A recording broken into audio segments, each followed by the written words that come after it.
From the hottest topics to what's going down, Blackling Mag Media got the talk of the town. It's Blackling Mag Media. Come ride with us. Phasers in the building, bringing all the buzz. Worldwide news, we're keeping you aware. Subscribe, like, and share. Stay connected.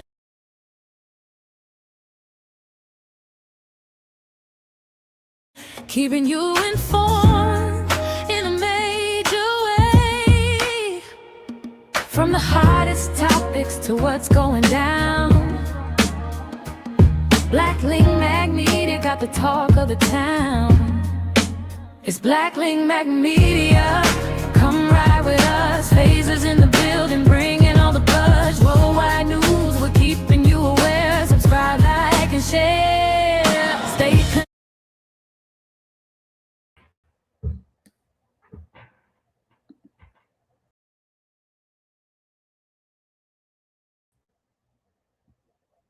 Put it back on there. Hey, everybody, welcome.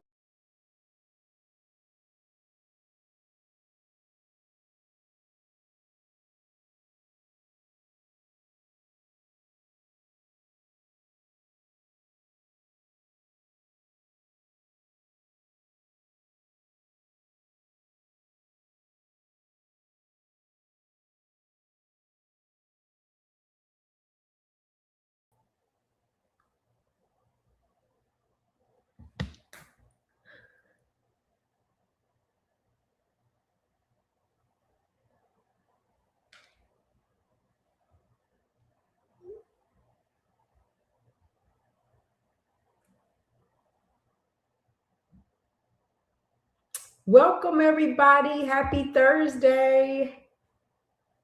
Happy Thursday.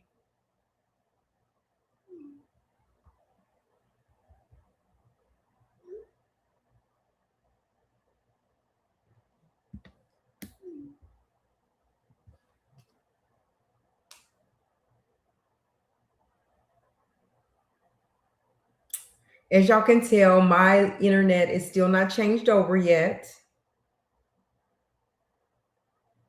My date has not came up for them to come and install, but we're getting there. So it's lagged, unfortunately. But welcome. It's still a good day. Happy Thursday. I don't know if y'all are off tomorrow for the holidays or what, but happy early 4th. It's coming again. Not my favorite holiday, but you know, if I can get a day off, I'm cool. Welcome, y'all. Welcome.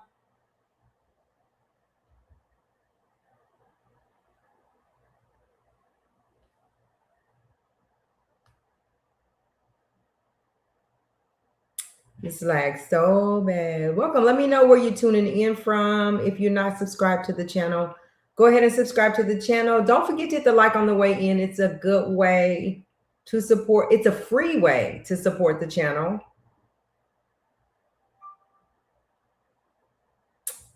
So I might be turning the camera off again. Welcome, everybody. Let us know where you're tuning in from.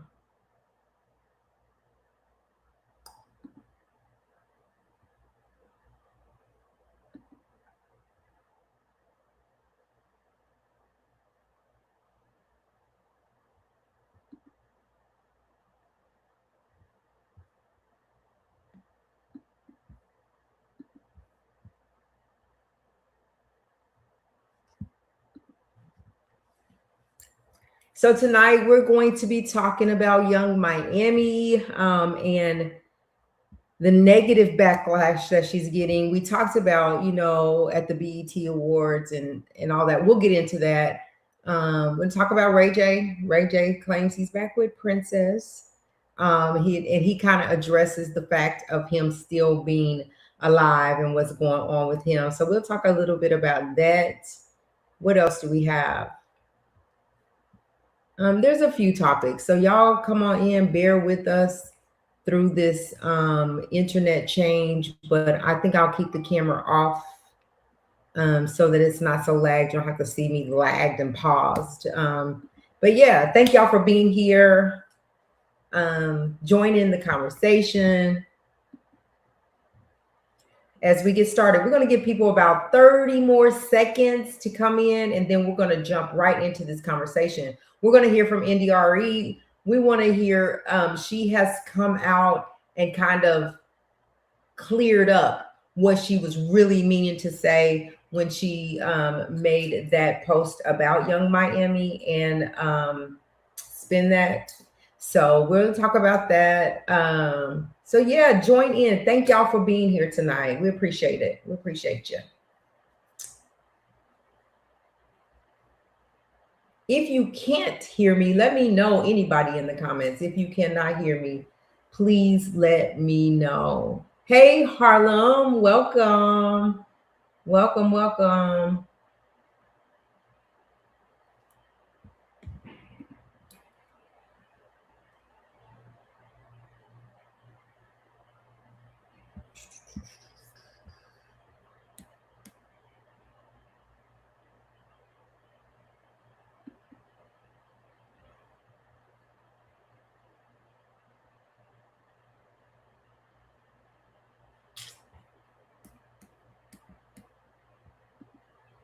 All right, y'all, we're going to go ahead and get started on our first topic. And I'll just,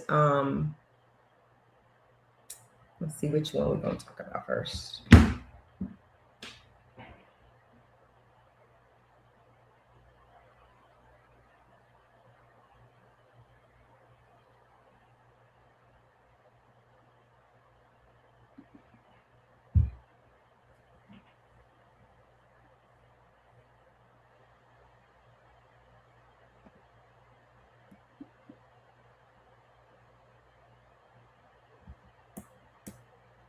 I don't know really if it's the internet or if I have too much stuff on my laptop. I might need to just clean that up because everything I do is just lagging.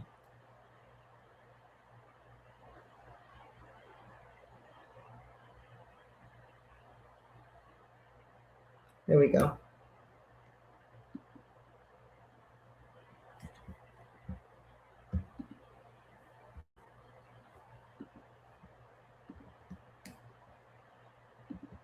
All right, so I want to talk about Brat first. Let me see.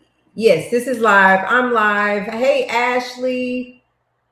Welcome to Black Link Mag Media. Thank you for being here. I appreciate you so much.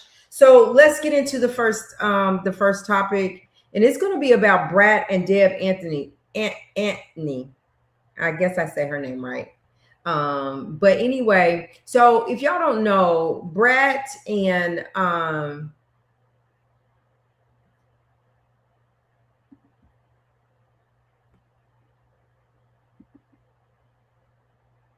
clear cache, yeah, and cookies delete things you don't want to do. But I could do that now probably. I'd be forgetting about that because I think that I have to find that. As soon as this live is over, I'm going to do that because I think that's a problem too on there. And that's the reason. So anyway, let's move into our topics. The reason that I'm not showing my face because it's very lagged. And I think it has something to do, a lot to do with a lot of stuff on my laptop and I think that makes sense, Harlem, to clear my cache and cookies and delete everything I don't want. So I'll take the time to do that. But let's share our screen and let's jump into our live tonight. We have a few topics to talk about. Young Miami is going to be our main topic tonight. But before we jump into that, I want to talk about a few other things. So the first thing I want to talk about is Brat and Deb Anthony. And the reason is because Brat came out and said that Deb had kind of gone behind her back and they had been, hey, JoJo, you came. Greetings to you. Houston in the house. Welcome, Houston. I do every other day because, okay, yep, I'm going to need to do that. So Deb and Brat had built this really strong friendship relationship in the business, and when Brat came out and was telling us about what happened, she was saying that, you know, and this is true, there's not a lot of people that you can trust, first of all, but there's really not a lot of people that you can trust in the industry. And so basically, after Love and Hip Hop, they were talking about the station, the television station, VH1, I believe, was talking about they wanted a spinoff of some kind. And so Brat and Deb got together and they was talking about this boot camp reality show, right? So they had the decks, they had everything, and all that was left to do really was to pitch to the station, to the network. And so Brett said they got everything together, and pretty much she said, okay, now it's time to make the call to the network and let them know that we want to pitch to them what we got. We know that we've had thrown this out here, so now it's time to pitch. And when she made that phone call, they politely let her know, oh, Deb is already coming to pitch with us. We've already scheduled it for like tomorrow or something like that. And Brad was so hurt by that, because I'm telling you, when I say Brad and Deb was super close, they were super close. And so that kind of, put a damper on Brad. But let's hear what Brad has to say about it. Me a chance. Everybody gave somebody a chance, but I want to feel like that. I want to feel like the responsible for making somebody's dream come true. So then do you do a mentorship show? That's been a dream of mine for a long time, before it was stolen and ran with. Remember on Growing Up Hip Hop Atlanta, we did a talent search, and it was me and Deb. Yes, I remember. Deb Antony. We were supposed to do a boot camp show that was spent off from the Growing Up Hip Hop Atlanta scenes. The network wanted to do a boot camp show. So we pitched it to them, and I had been talking back and forth to Deb. I got all the receipts. I got everything. I got the deck. We made a deck. I called Brett Dismute. Brett is the owner, all black. I hit him one day like, yo, me and Deb need to talk to you about doing a boot camp show.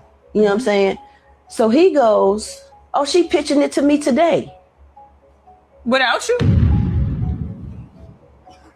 Did she tell you she was doing that? She didn't. And I felt so stupid. I couldn't say shit to this man. I was like, oh, okay, that's what's up. And I hung up like, what the fuck? And that was it for me.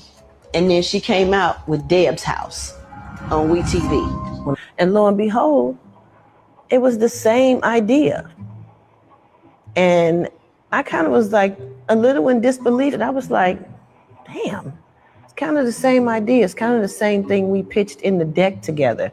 And I just didn't think she would go pitch it without me. It's already hard to trust me. So basically, we understand, like the article says, while this situation happened like years ago, Brad admitted that the experience still bothers her, and left her feeling hurt by someone she considered a close friend. The conversation gave fans a rare glimpse into the personal and business challenges that can come with a long-standing relationship in the entertainment industry. Some fans understand why Brad is finally speaking on it after holding those feelings in for so long and never talked about it, while others believe, business decisions can sometimes change friendships in unexpected ways, which that's true too. So both things are true. So here's my thing about that. Even though maybe business ventures do change, and maybe we did sit down and we had the conversation, but wouldn't you think that it was just a common courtesy to say, hey, Brett, I'm going to go a different way, instead of doing this, instead of leaving her surprised by the fact or looking crazy because she's thinking her and Deb is going to go sit down and look at that. And I think the reason for her speaking out is because it's so much clarity in this business now. It's so much transparency in the business lately, where people are talking about, the different, downfalls that they've had in relationships in the industry, particularly. And we always talk about the industry. That's part of what we do, entertainment, right? And so we see and we hear so many different stories about how the relationships in these businesses are so torn apart, even after a good friend, right? But like Brad, like everybody ain't built like you, maybe Brad. Brad is loyal. She has this loyalty. If you understand So Def and how Jermaine gave Brad her opportunity, she has never She has never gone against Jermaine Dupri. That is who gave her her start. That is who put her on, and that is who kept her relevant in the game. While she did fall off of other business ventures or not handling her money correctly, filing bankruptcy, going to jail, all those things, he never turned his back on her. She never turned their back on them. And even with Bow Wow, right? But even Brat and Bow Wow has gotten into it about Jermaine and how Bow Wow wasn't being loyal. So just because Brat is loyal like that, a lot of people are loyal like that. They get their feelings hurt because they're loyal. Other people are not built like that. And if they see something that could be a better benefit for themselves, then they're going to jump on it. Now, I don't understand why, if Deb and Brat, because they're close, and I'm going to say that again, why she just couldn't pick up the phone and just have that conversation with Brat. Because and Harlem says, I wonder if Deb has reached out to her after. So if she hadn't reached out to her after, I think that she would, thank you. I think that once she see this, because they're doing their reality show on Facebook. So I think once Deb sees it, if they haven't already talked about it, that she may, reach out to her again. But it just goes back to loyalty. If you're built that way, you still got to protect yourself. You still got to protect. And it's a shame that you can't build these relationships and still trust the relationship. You always have to side eye people. And that's the sad part about things. Like I was saying the other day, like I'm a loyal person, and, I don't know. I've been in a situation with Brat, that she's been in, and it's crazy, but everybody ain't you. Everybody ain't gonna move like you. Everybody's different. So hopefully, they were able to speak about it and able to come to some kind of conclusion about it. I think that Brat has a big heart. While she has this tough side to her, she also has this really soft side to her. And so I can see where she would forgive Deb for that. So just wanted to put that out there. That just Brat and them just put that out, and I never knew that happened. I knew about Deb's house, and I even remember when Brat and Deb were sitting down and they were scouting for talent. I remember that, and I also remember Deb commercials coming out talking about Deb's house, but never knowing that that's what happened. So anyway, it's just a part of this industry that is just scandalous. Very scandalous. And then you have Walker coming out protecting his mom, which that's his mother, right? And he did a video or an interview, and he was saying pretty much how Deb, like whatever they went through, at least you got to keep your royalties. You got to see your stuff. You could touch your stuff with Deb. She wasn't that kind of person. She didn't take from you. She didn't steal money from you. She didn't do all those things. But there could be other things. He said they had him believing she was stealing money from her clients, which he was like, wait a minute, wait. Now I know that ain't true or whatever. So anyway, he came out and protected his mom as well. Not saying that he came out after Brat had put this out, but he did do an interview that I just saw today with him saying that. So anyway, that's Brat and Deb. And I hope because of their friendship that they can, if they haven't already resolved it, because it's been a few years, that maybe they can get it together. Maybe they can come back and, figure things out. And maybe Brat and Judy can come up with a reality show for Brat, something that Brat is wanting. So anyway, that's Brat. Let's move on. I want to talk about Ray J just a little bit, because also at the BET Awards, and we talked about this the other day, where Drewski fronted Ray J and was like, Ray J, you supposed to be dead. We thought you'd be dead. We've been sending prayers up for you, kind of joking or whatever. And so anyway, I think that even whenever Drewski was saying it, it kind of looked like Ray J was kind of bothered by him doing that, and maybe stating that, like, calling him a liar for it. I don't know, but this is what Ray J had to say about it. So let me share my screen.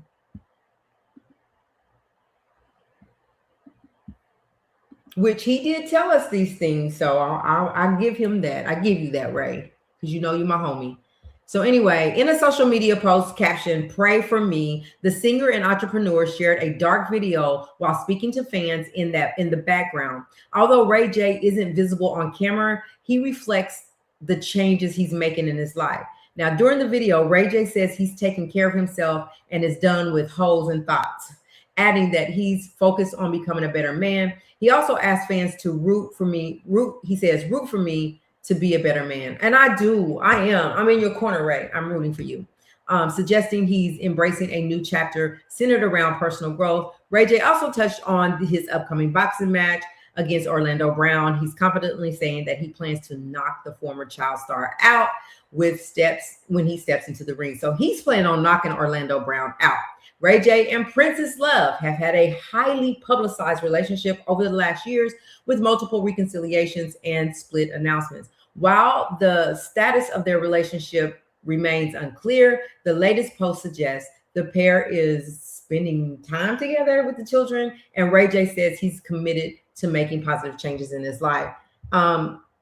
I believe that Princess will go for that. I don't know. I mean, it's been a lot of times. I think she loves him. So anyway, let's listen to what he has to say.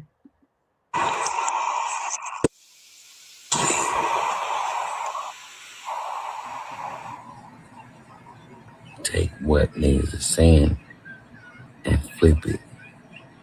Yeah, if I don't take care of myself, I'm dead. I said that, but if I do take care of myself, it's all good. And that's what I'm doing.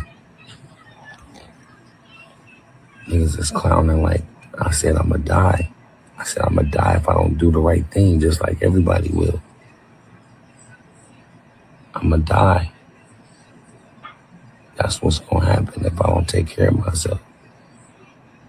Right now I'm with my kids.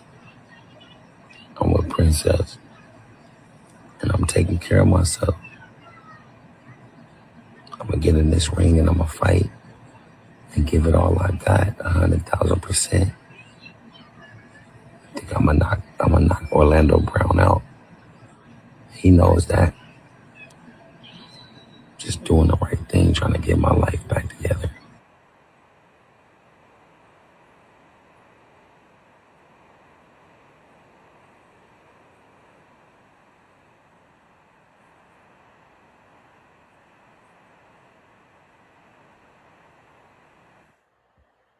So here is what I'll say. Exactly. Every time we talk about, when we bring Ray J up, every time we talk about Ray J, we do, like, I'm genuinely, like, I'm a fan of Ray J, and I'm sorry if people ain't, but I'm a fan of Ray J. And so every time we talk about him, it's just like, we just want you to get the help that you need so that you can be better. And he didn't say, he was like, I can die if I don't take care of myself. If I take care of myself, do everything the doctor says, then I'll be okay. And obviously he's still here. So maybe he's doing some of the things. It may not have looked like to us that he's taking care of himself, but we only get a little glimpse into his life. Maybe he is taking care of himself. But, I think that it affected him the way Drewski did him on worldwide public TV about him being there with them.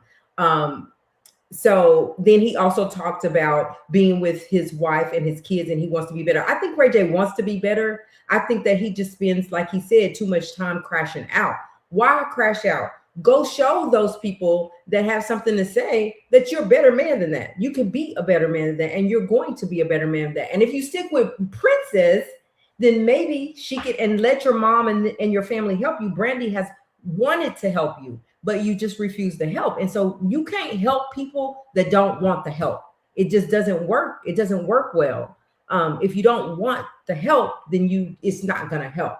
So if he allows them to help him, and then he talked about the fight. I feel like that, JoJo. I feel like that's what's going on right now. I do. I feel like that's what's going on. Even like Orlando Brown kind of, for me, disrespected him, hitting him in the face with money and, and stuff like that. I don't think that he had to do that on the face off. Like, I don't know, but Ray J didn't find that funny either. I just feel like if he's going to fight, and We don't know if this fight is rigged, if this is a clown show, whatever, because that's how I started feeling when she's bringing these kind of people for the undercard, right? But he said he's going to fight him. He's going to step in there and he's going to knock him out or whatever. He feels confident about that. But I feel like this. Ray J's not a boxer. He's like not a fighter to me. That's just me. I don't know Ray J personally. It's just what I see, right? And I know I am a fan of him. I do. I cut for Ray because I want him to do well. But it just every time he falls off, he falls off. But anyway, I feel like if he wants to help and he really fights for it, he lets his family help him, I think he'll be okay.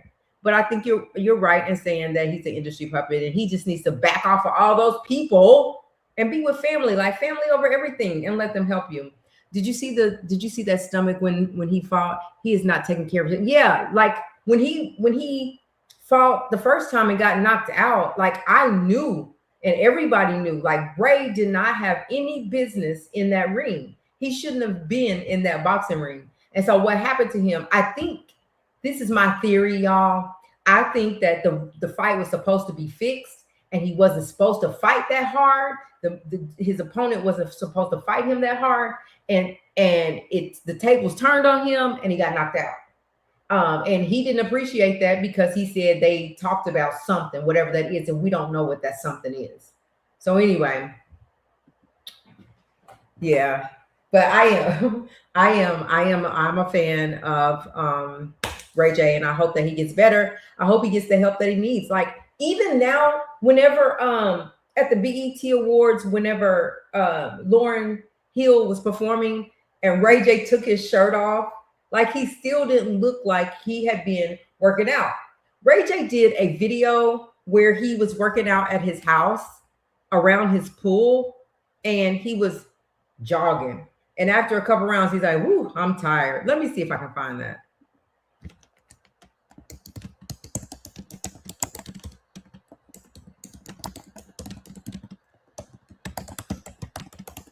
Might not be able to find it.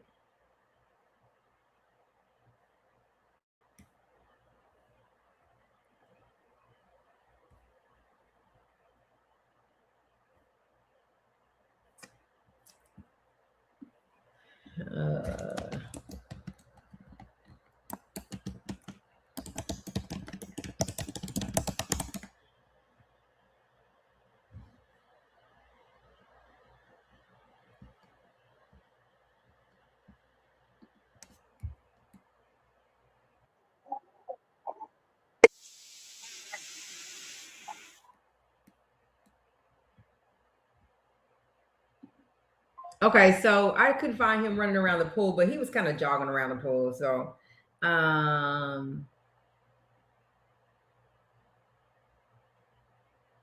is it Yolanda Money? Well, Yolanda Money. Welcome to the show. Welcome to the live. I appreciate you being here. Let me see if I can pull it up. So. And also, I don't think that Ray J is taking his, I don't think he was taking his workout serious as he should have, but he says he is now. But here's him working out, getting ready for this next fight that's coming up. He's actually in the gym. Let me get it up here.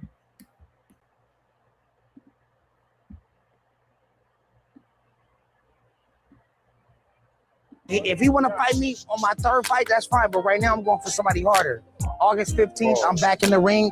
August 15th, I'm back in the ring. Like I'm fighting in front of 15,000. I'm telling you, I'm not doing MMA. It's straight boxing this time. It didn't really show well, but I wanted y'all to see him running around the pool. He wasn't really putting his all into working out, running around his pool. He was doing like an old lady jog around the pool. And then when he went around a couple of times, he was like tired. So you hope he gets himself together. I do. I really do. I want him to be better. I want to be the Ray J that when he stepped out, he looked good. He wasn't even dressed for the BET Awards. He wasn't dressed like he can pop out for the awards. And he the only one came out of his shirt at the awards when she was performing. Like, they kind of made a joke of it. Like, why are you stripping for Lauryn Hill? She's not interested. But anyway, that's Ray J, and I really do hope that he gets it together. So I'm gonna tell y'all, anybody that's new to the channel, there's a couple of people that I cut for here, and my mods, they ain't with it, and some of my people in here ain't with it, but I cut for Ray J. I really do, and I cut for Clarissa. I do, Clarissa Shields, even though sometimes she be, she be off balance a little bit, but I do cut for her.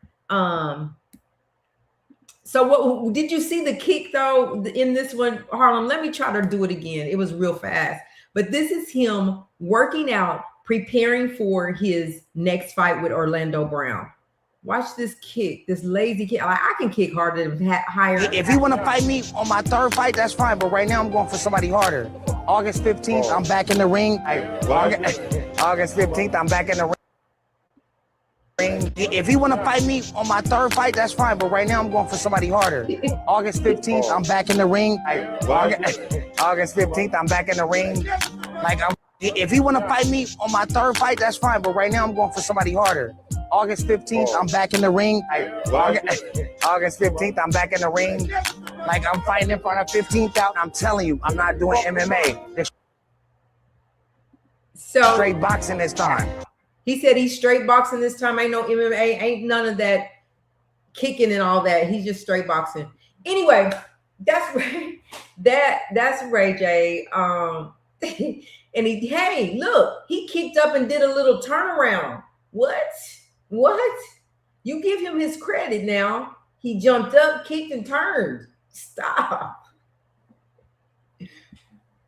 Jojo, what are y'all laughing at? Don't laugh at him. He's for real. But when I see him, it's almost like comedy. Like Ray J is so funny. Like I can't even take it serious. I can't even take him serious. Did you see the post Papoose put up? He got dragged on his own page. Send it to me, Harlem. Send it to me, because I saw what I did see, and I know I'm getting off track, but what I did see is him Clarissa coming out and saying that for sure they're having a baby, and he was like not on camera or on he wasn't mic'd up, but they was like, right, he was like, absolutely. So next year they're planning on having a baby. So if you haven't, no, let me see. What did he get dragged for? I like Papoose. What did they drown? What are they dragging him for? Turn around. Oh, this is funny. I can't with y'all. Poor Ray. I like Ray. I like Ray. But if you got it, Harlem, send it to me. I'm gonna move on to the next. Let me see what he said. What she said. He addressed BET. Oh, were they on there together? Let's talk about that. Yeah, were they on there together? Or was that her page? Because I saw both of them on there, and she was like talking, Clarissa was talking mess. Okay, here's what we're talking about, y'all. We got off of Ray for a little second. So Clarissa and Pat had an interview after she was nominated for the category that she was in, but I don't think she won. I didn't get to see her part because I had an interview. But anyway, so he said they were wrong for not giving Clarissa award. Yeah. So Clarissa and Pat believes that Clarissa should have won the award. Let me at least get. But anyway, they feel like she can't, and they like because she's the GOAT and she's undefeated, and she who she is. Her and Pat believe that that she should have won that BET award. And I think that even before they came to the award, she thought that she was going to win.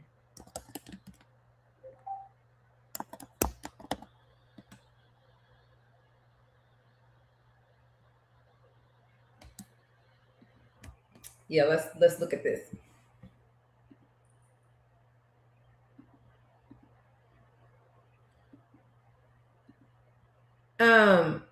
Here it is. So I'll finish my story.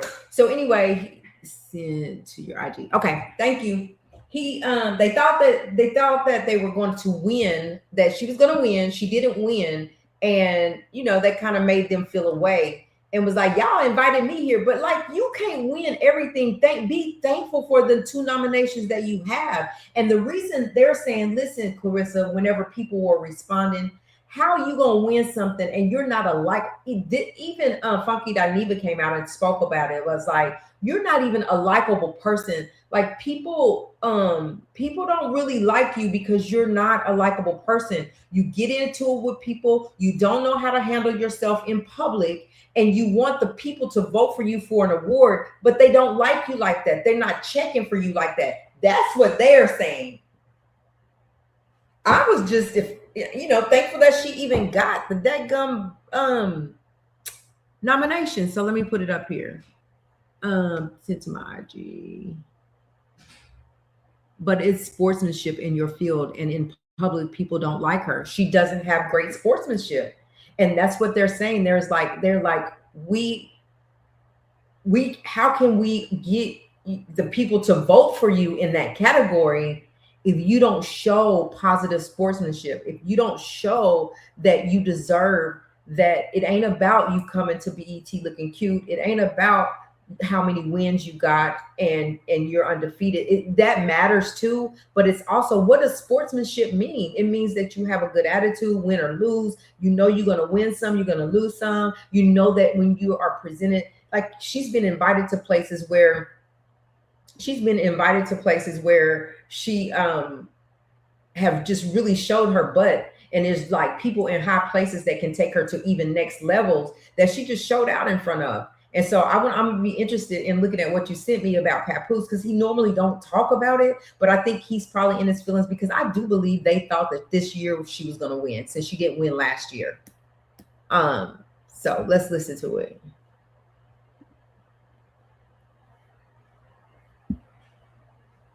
Oh wait. How do you feel about that? Because I know Pat, you had a comment about it. Do you even care about it anymore? It looked like you don't. I don't.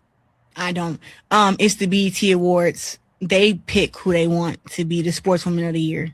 It's not like I don't know how they pick. I don't know what the things are, like what's the credentials or what's the accolades you got to have or what it take. I don't know. I know that I enjoyed the BET Awards.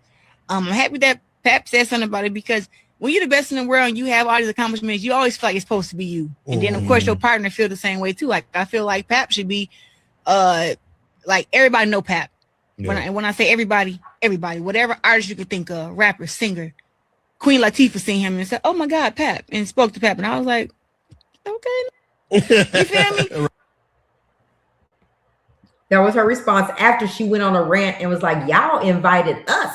Like if you, I mean, instead of going and doing that interview like that, you should have did what you just did here and been like, you know what, you win some, you lose some. But she didn't handle it like that, and people just don't like Carissa like that. I do. I like her, but I don't like how she acts. So let me pull up the other one that you sent, Harlem.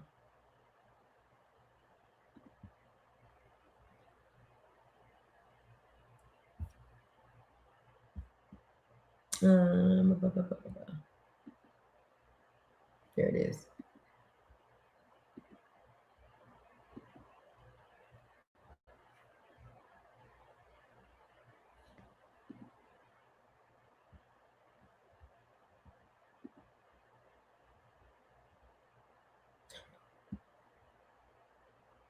All right.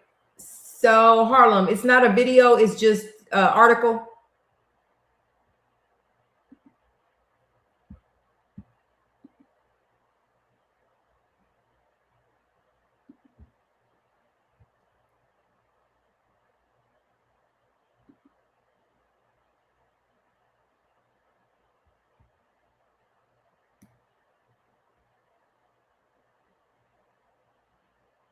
Okay, let me share my screen. Okay.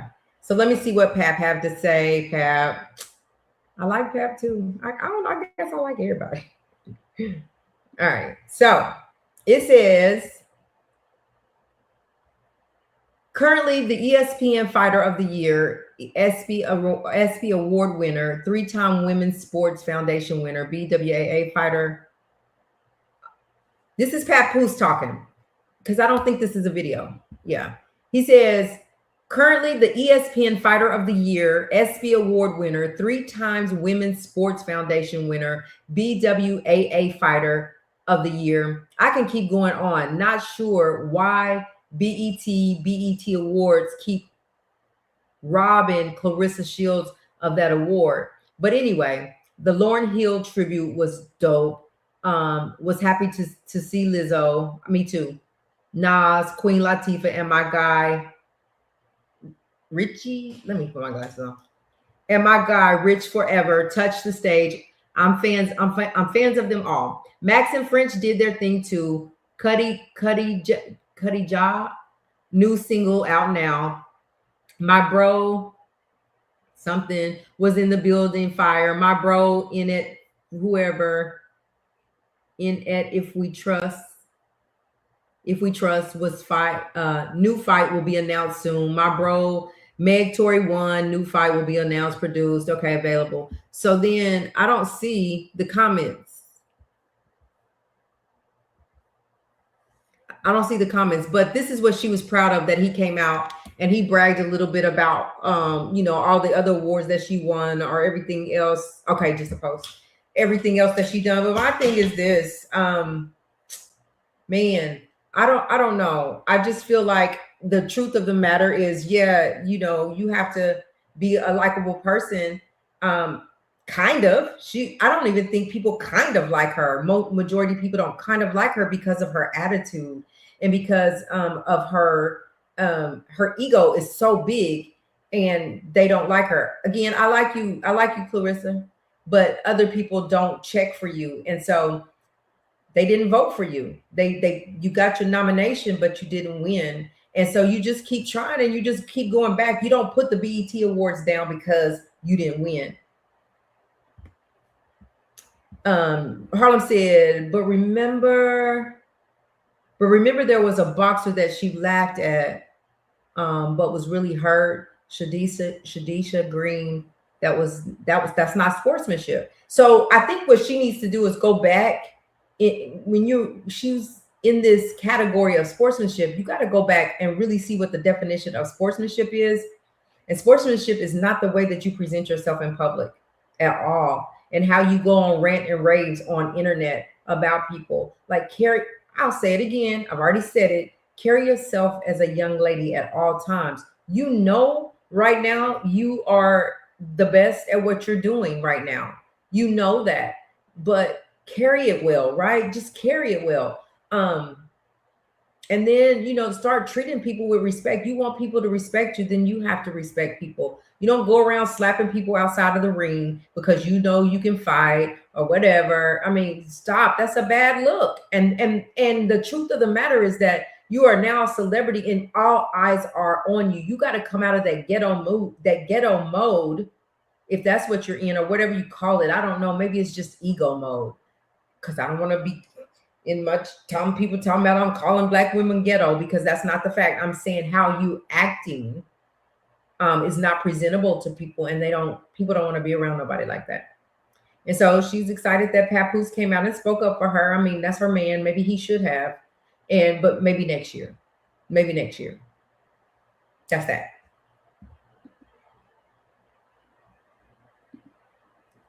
Okay, so let's move on. So anyway, nonetheless, Clarissa Shields will be fighting August the 15th, and I'm gonna try to pull something off because we did really good with her fight, and nobody dinged us or nothing. So we might be able to do it, but I ain't really gonna take really that much of a chance. But we'll see. On August the 15th, we got undercard Ray J and Orlando Brown, but we also got some baddies. Did you see where Krishan's sister, Tashiki, is that her name, is going to get in the ring with her opponent? I forget her opponent's name, but they're the alpha baddies. So this is what I'm saying. Like, anyway, we'll be watching, Clarissa. We're going to tune in, and we believe that you will pull it off, because people do like to see her fight regardless. So we'll be watching. All right, let's move on to what's next.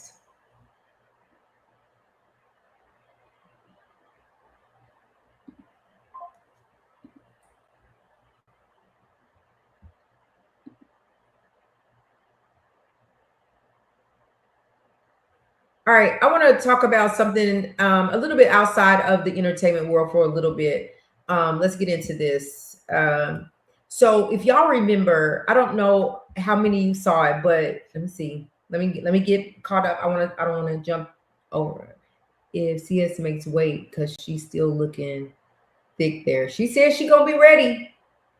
She said she gonna be ready, and she also said, don't think just because I'm losing this weight, that's gonna make a difference because I hit hard. I go hard. So we'll see. We'll see what happens.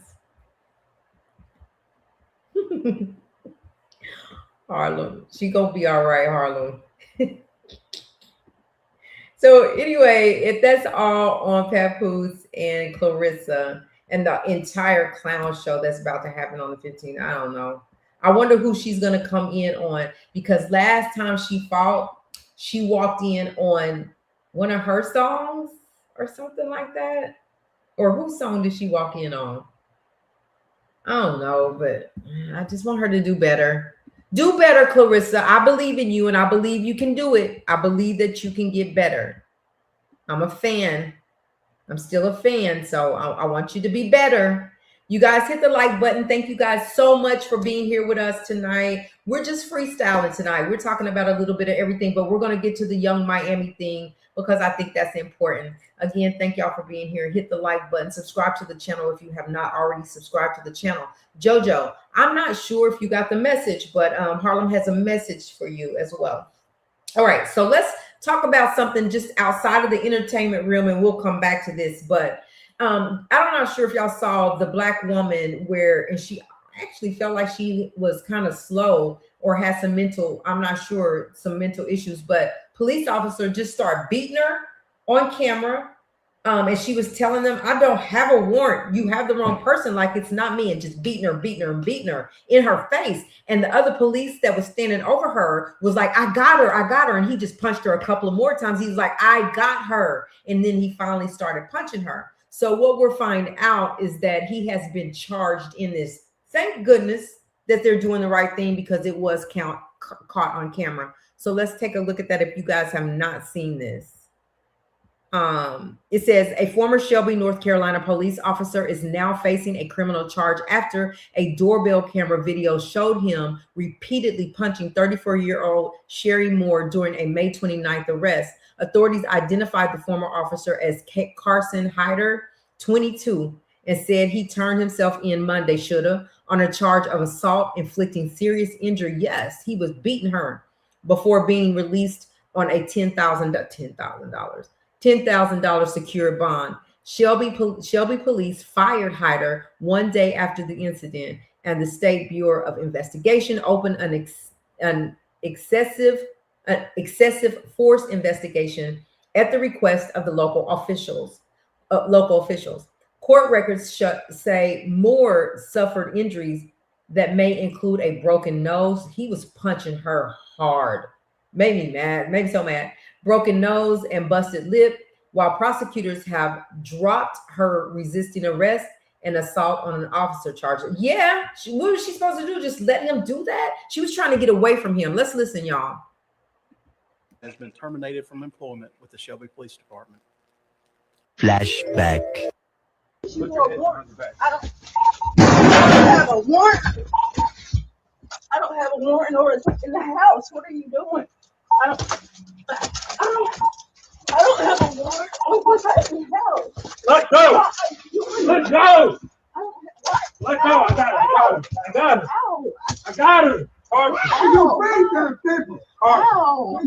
In addition, so you can hear the other officer saying, let go, I got her, let go. And he's still just steady punching her in her face. Big old man over this little woman. Y'all should have seen her at a press conference. She was so frail. It was just crazy. And he got what he should have got.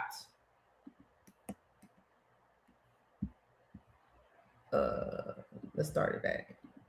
Findings of our administrative investigation have been turned over to the North Carolina State Bureau of Investigation for an independent review of any criminal violations.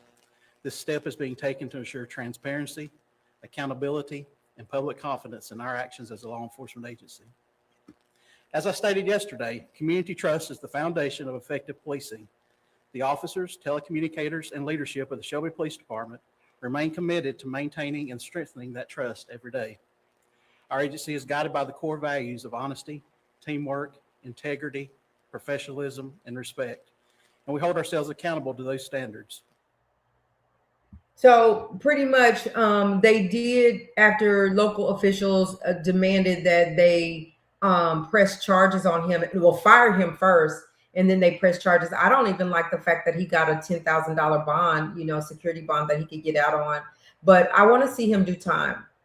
I'm tired of seeing like this. And she's a young woman, and you're a whole police officer, and she's telling you, I don't have a warrant. I don't have a warrant, and just punching her. And then what is so crazy, I feel like he should have got more than what he got, is because his fellow officer is saying, let her go. I got her. Let her go. I got her twice. Said it twice. So she needs to sue the heck out of him. He needs to go to jail and do some jail time. And it needs to be, he needs to be made again, yet another, made as another example of why you don't abuse your power, abusing your power on a Black woman. And it didn't have to happen like that. So I wanted to share that and say that they did actually do their due diligence in firing him and actually arresting him and pressing charges against him. And I hope that while we can't change what has happened, I hope that she heals well, but I hope that she gets money, that when she sues them sues the whole police department. He had to be, in order to be doing that to a woman, like, you had to be like, but being new and all hyped and making and doing that, but you were trained, you're supposed to have been trained better than that. And it's just frustrating. It makes me upset. Jojo, did you get the message? Thank you guys again for being here. Happy Thursday. What are y'all doing for 4th of July? I'm telling y'all right now, me nothing. I'm chilling, working on this magazine, working on this new brand. So I'm going to take a second to bring this new brand that I am new affiliate with. So if you guys are gentlemen or women, if you have men that love cologne, a Black-owned business out of New York has let me see, we got to stop sharing.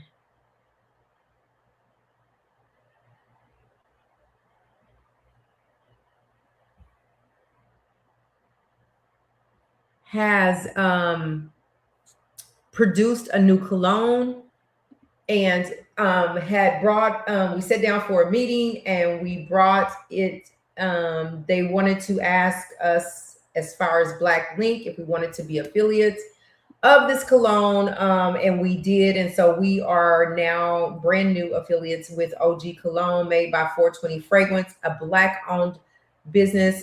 We did have an interview not too long ago with the CEO and founder, again, out of New York. So if you guys are interested, you get a 10% discount when you use the QR code on our website.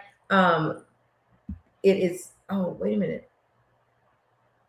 It's not pulling up. It's telling me there was an issue with bringing this up. So next time I'll show it. We're just now starting and jumping into it. So you'll see it everywhere on all my social media sites. I'm not sure why it's not showing, but it's OG Cologne.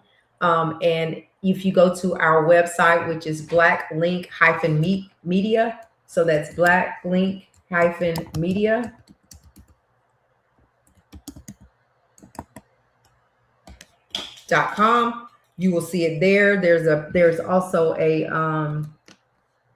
QR code that you can get just right into it.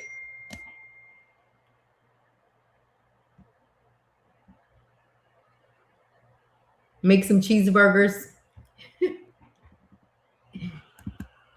That's fun, but at least you'll be at home, right? So anyway, our website is blacklink-media. So go check our website out and check the things that we have going over there. All right, let's get back into what we was here for.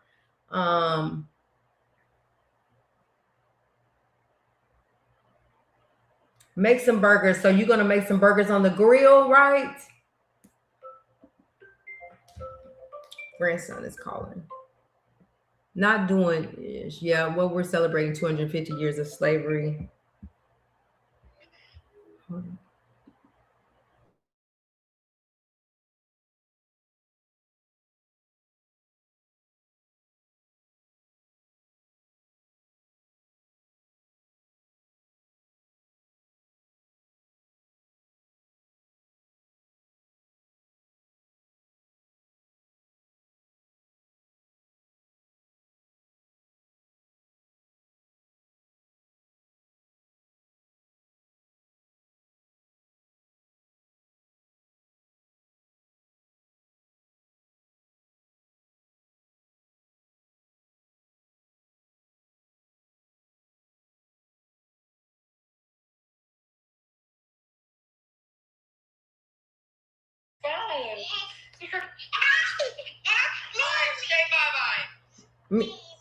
Okay, Mimi, love you. I'm gonna call you back. Okay, I'm on live.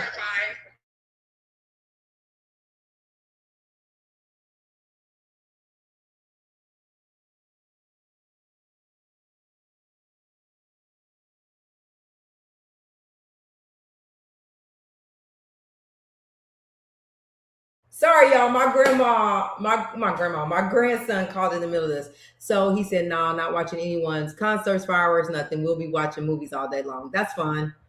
Maybe make some streams earlier. I got it. Where we at? It's too hot. It is too hot. It's too hot. It feels like 107 in the Midwest, and we are burning up. We're not even, if we don't have to go to work or to the store right quick, we ain't going nowhere. And my cousins they want to barbecue. Yeah, they can. I'm gonna catch them at night though. All right, so let's move on. Let's get into Young Miami. Because that's on our that is on our lineup for sure. So I'm gonna say this about Young Miami. She be catching it, and NDRE came out, and not only NDRE came out about Spin That. Several people have come out and spoken about. I don't know why I'm not able to pull that up, so I'll share it. Oh, ooh, it's just a minute. Get your girl not going outside. Okay. So anyway, back to Miami. So NDRE came out. I'm gonna pull it up and let y'all say. So when she came out, she was like, why is everybody celebrating Spin That, with Young Miami?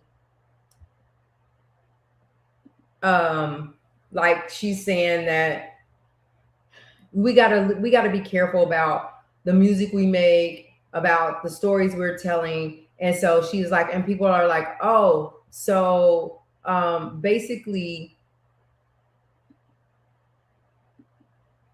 people are saying she just like, you're gonna do what you want to do, but this is what people are saying about Spin That, and then we'll do NDRE. They're not. Whenever she was at, okay, I'm all over the place. Let me start over.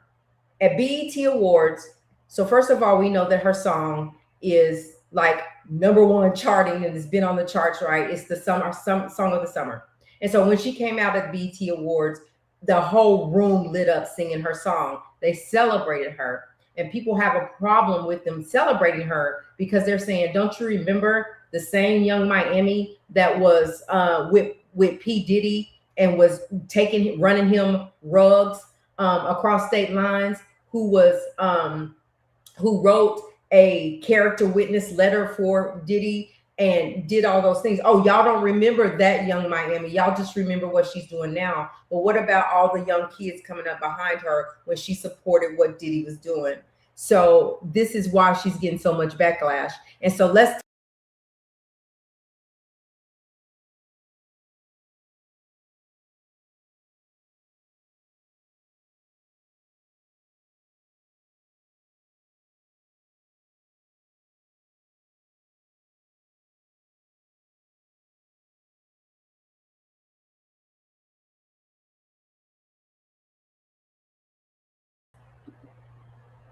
It kicked me out again. I'm back, y'all.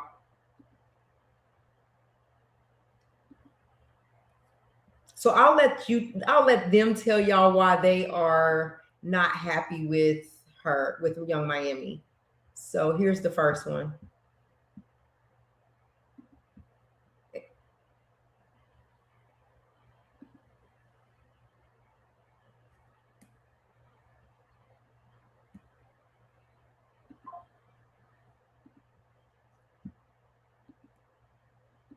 Look at what she's saying. Y'all are literally glorifying BS to the culture. The worst part is that the people that she's influencing, she's so far removed from. Yeah. And that's what always kind of hurts my soul with our community. We underestimate the power of influence on our children. Right. Because like you said, Young Miami had this anthem, but this anthem I've seen on social media has already entered elementary schools, has already entered middle schools, and kids are saying it, but they don't know if they try, even attempt to do something like this, what their future is going to come to. And it reminds me of even Jeezy when he used to talk about how he was growing up in robbing and stealing and doing X, Y, and Z, but his kids went to school and they were never in the streets, but he was telling you to go in the streets and do X, Y, and Z and all these things, but he was so far removed yet again from the culture. And it's like people benefit from the culture when they're far removed because the consequences don't follow them. Right. They sure as hell will follow that young kid who's paying attention to it. And you got to do better. And it's like,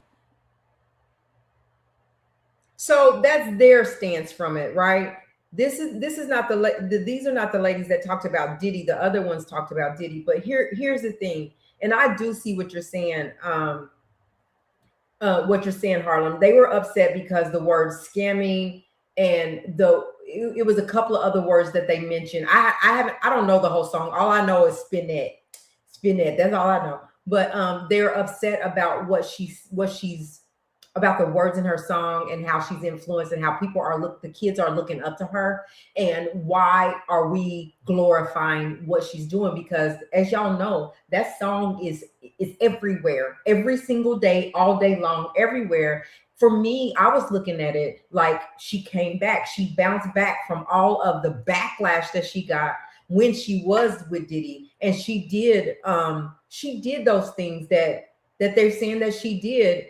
And but do we hold those things against her still and not allow her to move and progress to be a better person?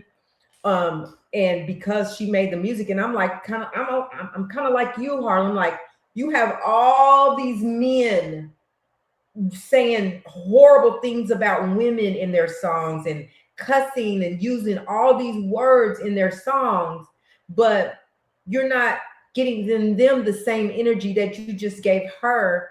Because why? Because she's a woman? I don't know why there's such a outrage at Miami for this. Because just like she's being influential to young girls and kids that are looking up to her, so are these rappers, and so are why we got younger and younger kids committing crimes and packing guns and pow-powing people, right? So is it the influence of music? And so that's kind of what NDRE is saying it is, because she happens to know that music is powerful and music is influential on people. And so we got to be careful about our words. But NDRE said that we took her words wrong and she wanted to correct it. And I'll pull her up in a minute. So what do you guys feel about what these ladies are saying? Like, and then NDRE also said, but you can do what you want to do. You can support who you want to support. I'm going to support who I want to support over here. And y'all support who y'all want to support over here. What are we thinking about this? This is the music industry. And I feel like what Miami did with this song, what Young Miami did with the song, is I think that she came up with something that was catchy. She needed to make a hit. And so she looked at what real life was. Like people like unfortunately are like stealing bags. We just saw 2 women stealing some Louis Vuitton bags and went on live and got caught because they went on live with them. So they're snatching bags, and then these men, and what are they able to do for them? And talking about her bags and her all the street stuff. But Young Miami was very strategic with it because she knew that she needed something very catchy to bounce back.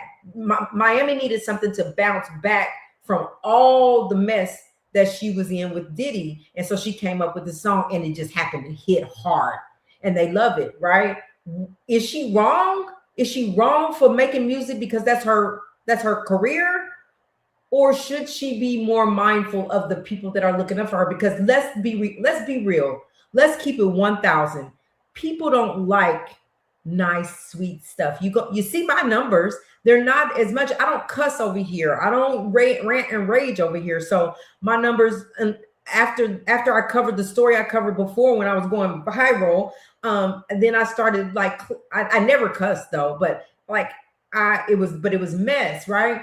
They like the mess. They like the street stuff. That's what get numbers. That's what grab people's attention. And that's what make people go viral. You heard Ray J say, I could crash out and I can go viral today because people like that. So I think that Young Miami, she took something and she said, I got to make it hit. So I got to make it. What are we doing today? What are people in love with today? People are in love with material things, cars, Birkin bags, whatever kind of bags. The hair, the all that. That's what people are into, and the cussing and the shaking their butts, whatever way, whatever, right? That's what they like, and that's what get her numbers, and that's why she's charted for this long with this song. That's why this song has become, and people have named it the song of the summer. Is she wrong for that?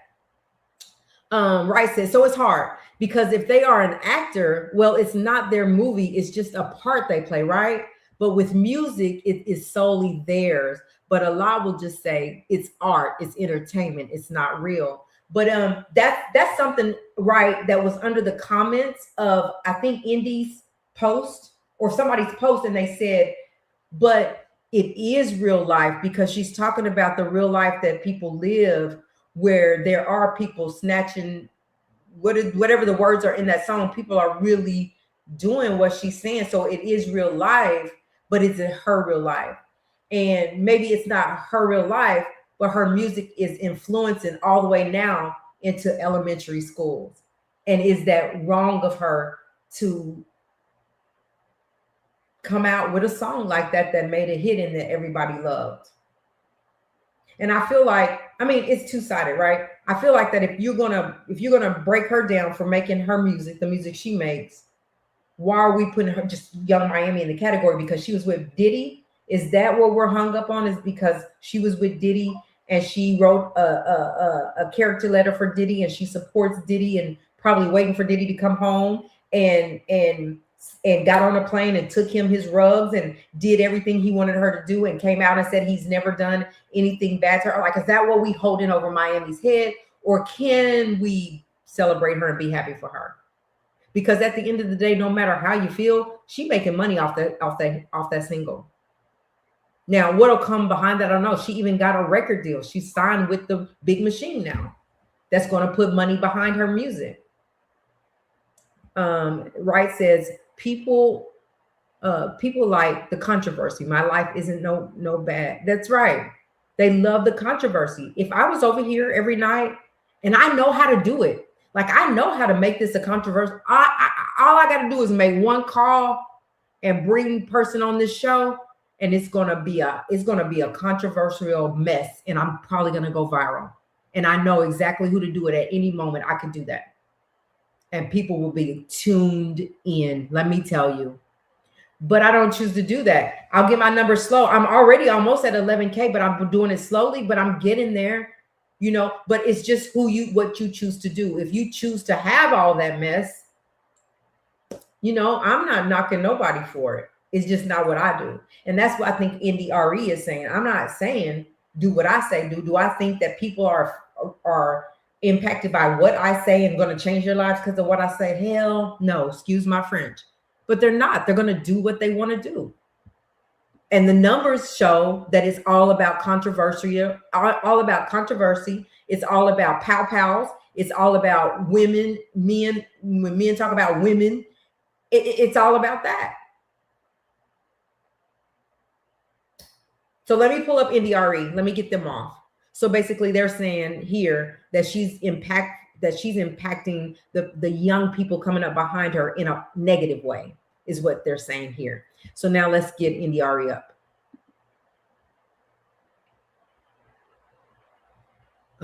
But that's all good for Jay-Z to rap about being a rug dealer, which is worse scam. Right. Right. And then he's this billionaire black man, right? But there's a lot of women that Jay-Z allegedly have wronged,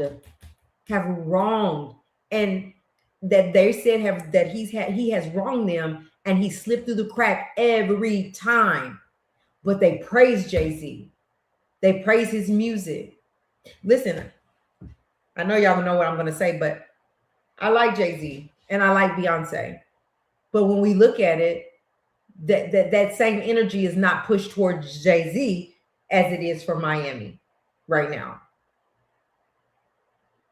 So exactly, it's the part of the industry. It's part of hip hop music. That's hip hop, and people just don't like it. Some people just don't like it, but the majority do, because that's why Miami is on top of the world right now. That's why she gets to come to New York and be in a whole all New York parade, and she's from Miami, because they love her right now. They're loving on Miami right now. I'm not mad at that though. I'm not mad about it. How, JoJo? Tell me, like evolved in a positive way. Jay-Z's evolved positively and is impactful to young people positively. I know that a lot of people call Jay-Z out, and he never get on on social media. He never responds, except through the courts. He'll go through the courts and lawyers. So I don't know what to say about Jay-Z, except for I'm a fan. I'm a fan. All right, let's move them. I'm gonna get Indiari, because I really want y'all to hear what she has to say as well.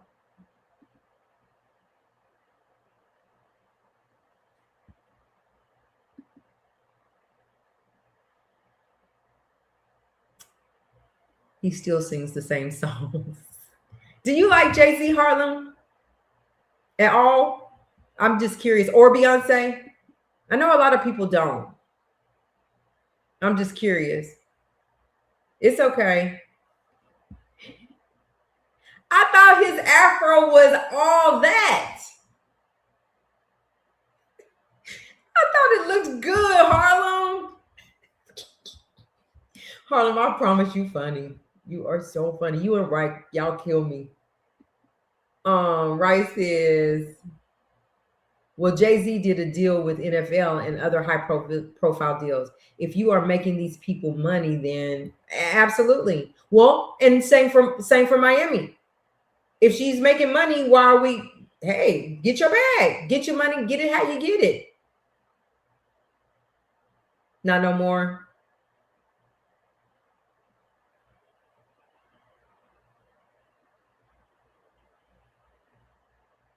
It doesn't look like the Jacksons used to look. It don't, but I thought he looks really cute with the afro. Okay, so let me see. Let me get back over here. Let me get this on. All right, let me get Indiari up here.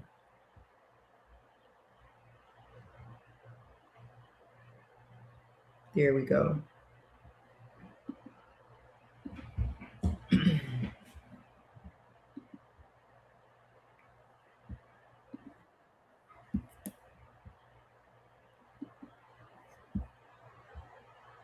It doesn't look.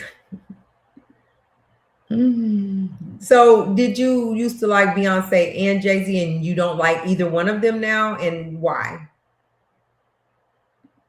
Just curious as to know why, because a lot of people don't like them. They say they scandalous. They say Jay-Z, and you know people are mad at Jay-Z for the TJ Target thing too. They mad at him for the Target deal that he made.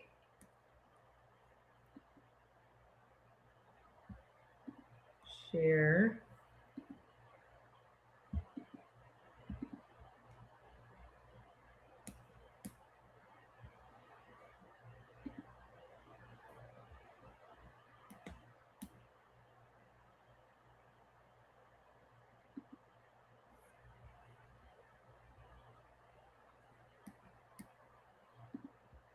Come on, put her up here. Share my screen. Share. There we go.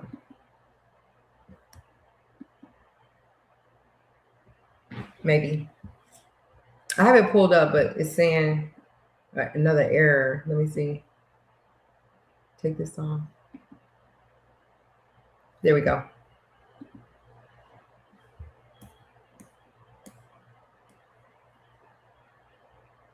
All right. So Indy RE came out initially, and she was talking about, like I said, she was talking about Young Miami in a way that we thought that she wanted everybody to stop playing Young Miami's song, like blackball her or something, but do not play her song. And so she's correcting whoever thought that, right?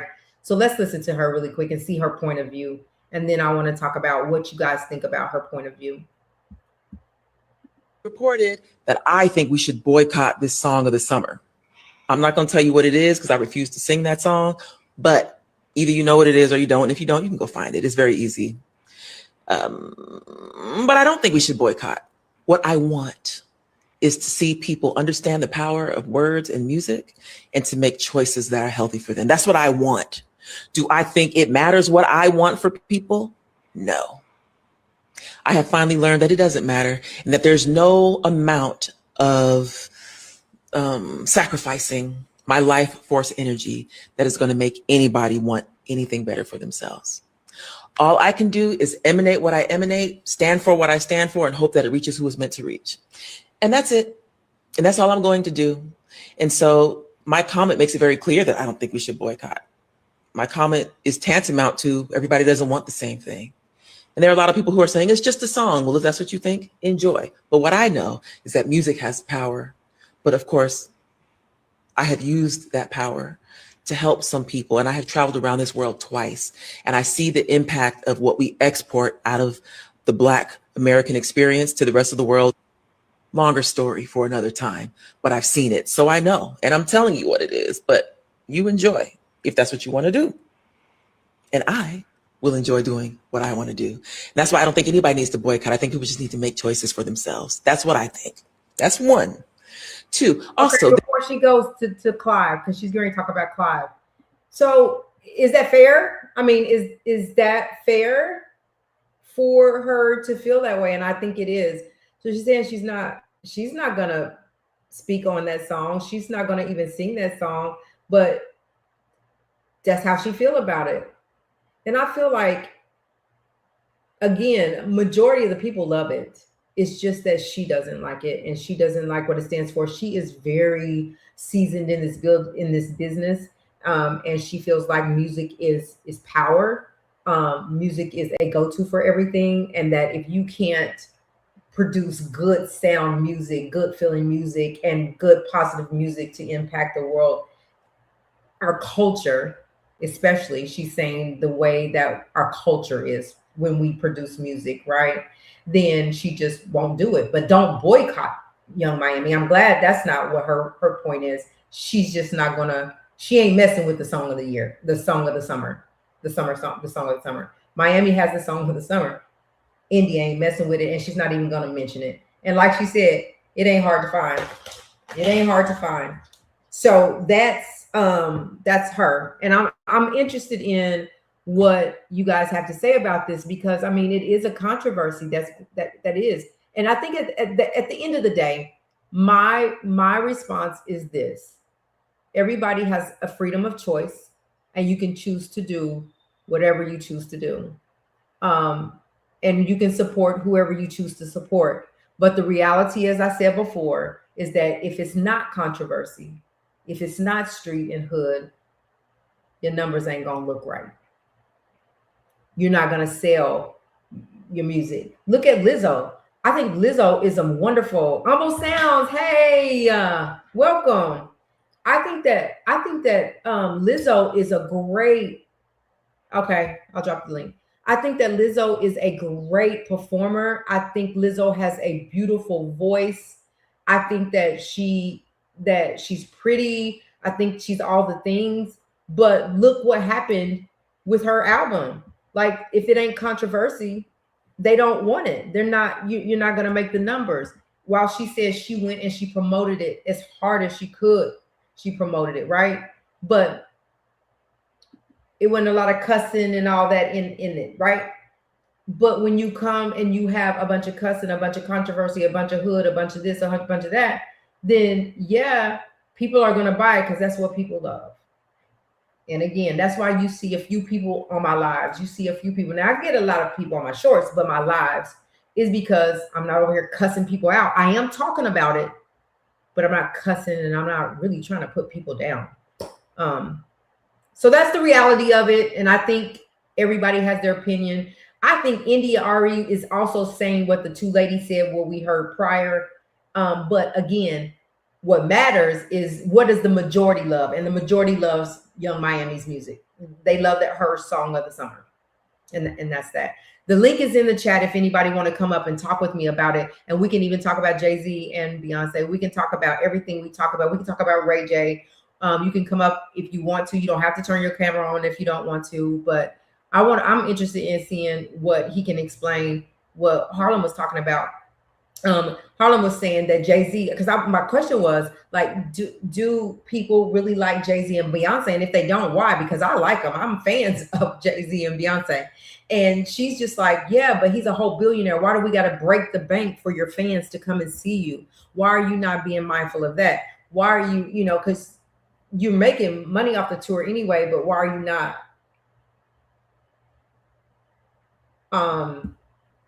making it easy for your fans, those that can't afford those high number tickets to come?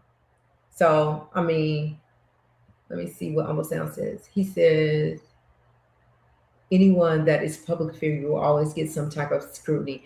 And that's exactly right. Almost Sounds like it doesn't matter. It doesn't matter who you are, how you do it, that if you're in this entertainment world and you have any type of celebrity, that you're gonna always have two sides of the spectrum, right? You're gonna always have somebody that don't like your work, that's gonna give you HELL about it. But then you have the majority that's like, I love this, and that's what's going on with Miami. Miami is right now, they love it. They love spin that. But there's this few select people that is just like giving her pushback, and really like they were thinking to boycott it, but I don't think that'll work with her anyway. So let me see. Add to the stage. JoJo, is that you? I think that is me. Okay, well, come on in, JoJo. Welcome to the stage. How you doing? How you doing? I'm doing well. Thank you for coming up. I appreciate it. Thank you for having me. Absolutely. So, JoJo, I think, is this what you were going to explain when she said about Jay-Z now? Yeah, I mean, we can, we can go anywhere with this because, you got some interesting topics up here. Yeah. So let's talk about Young Miami really quick, because that's where we are. And okay, let's go. Can you hear me? I don't have an echo or anything. No, right? you don't. And can you hear me okay? Absolutely. Okay. So we're at Young Miami. So like Humble Sound said, like we have been talking about, right? If you're any type of celebrity in this realm, any type of celebrity, any type of public figure, that whatever work you produce and put out, there's always going to be somebody there's going to be scrutiny somewhere. Regardless if the majority loves what you're doing, there's always going to be some kind of pushback. Miami, right. So with Miami, like as I have been listening to other interviews and things of people talking about this and how they went crazy for her over BET Awards when she walked out and over that song, other people were like, why are y'all giving her that much praise on this song? Because do y'all understand what she's saying? Do y'all understand how it's affecting young people? Do y'all understand that she was with Diddy and all the things she did with Diddy? What is your thoughts on that? I mean, when you look at it in its full totality, why would people have a problem with it? Because this is part of the industry. The industry is going to promote what it wants to be promoted, and you're going to get pushback, and you're going to get support, regardless of however it evolves. But when it comes to my personal opinion, I understand why people are in an uproar. That these are the people that's pushing against it. Yes.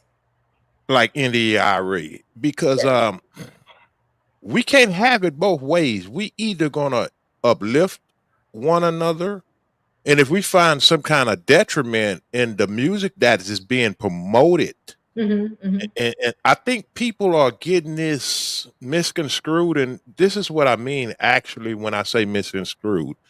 When industry pushes music, you can't go to a certain music exec, and say, okay, I have this project that I want to promote, and it's on some positive tip, when you got an industry out here that's promoting and pushing a certain a genre of music. Yes. So I mean, what do we do about that collectively? Well, this is what I think we could do. We have to, if we are in such an uproar against that, we have to stop supporting it. Individually, though, not like come out Absolutely. and tell everybody don't support it. If that's your choice not to support it, Absolutely. then it's your choice, and you're free will to come on your Instagram and say how you feel about it. But I just don't condone like kicking her to the curb because she's You can't do it, because here's the thing, Phases. And I know you probably don't want to be called by that anymore. Yes, I do. Yes, I'm. Okay, that's fine. That's fine. Yeah. Okay, let's look at when me and you were, and it's not to try to speak on. I know how old you are, but when we was listening to and we was promoting a Little Kim versus MC Light, we had a choice. I think people are more catering to this as they don't have choices anymore. It's like they're shoving it down our throat these days, and they're not giving us choices. And that can invoke to the point where they say, I don't want my daughter listening to this kind of music because there's no alternative, so to speak. What do you think about that? Yeah, so when you say that, so I get that, because are you saying that like because this is what the industry producing as far as hip hop, right?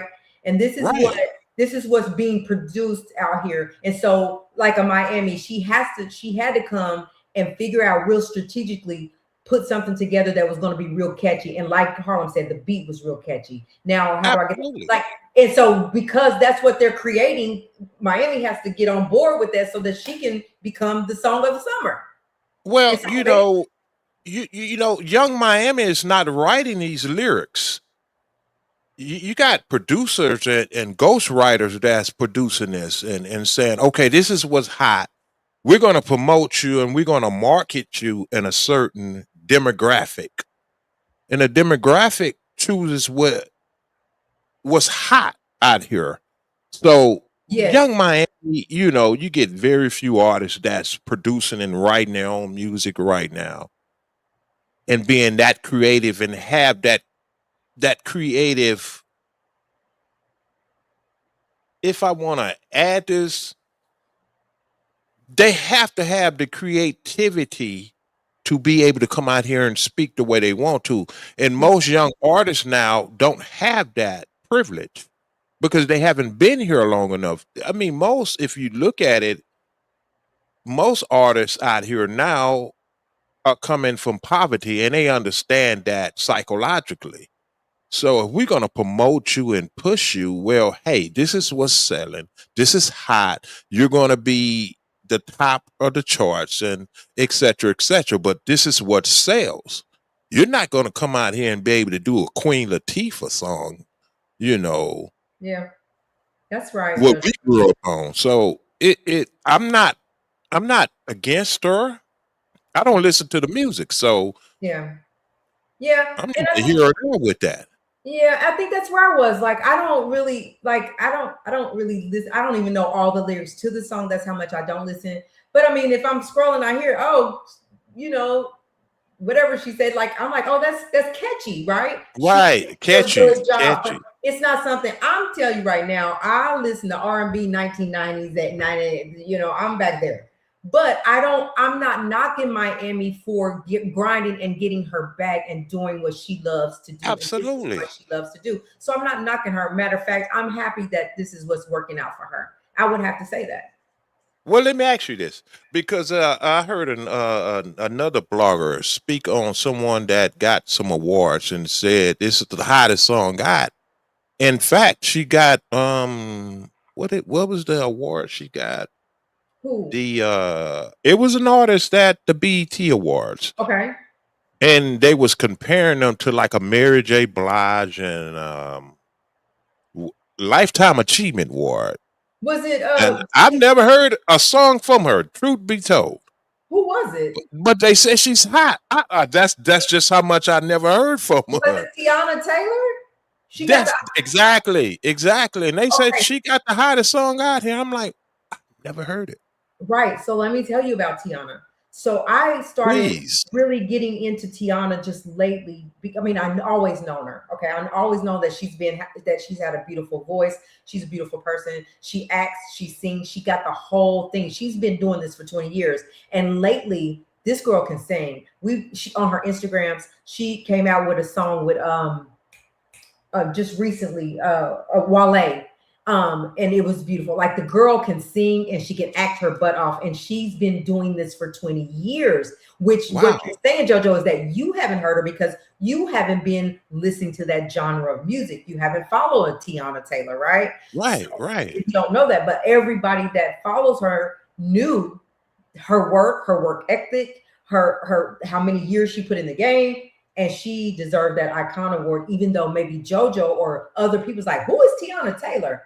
If y'all don't know, Well, y'all I've heard of her. I heard of her, but what's her music? interestingly so, I'm very musically inclined, and to get that accolade, I guess this is where people had a hang up. I mean, particularly this individual that was speaking on, and I'm not going to mention their name over here because we don't do that. I know we don't do that.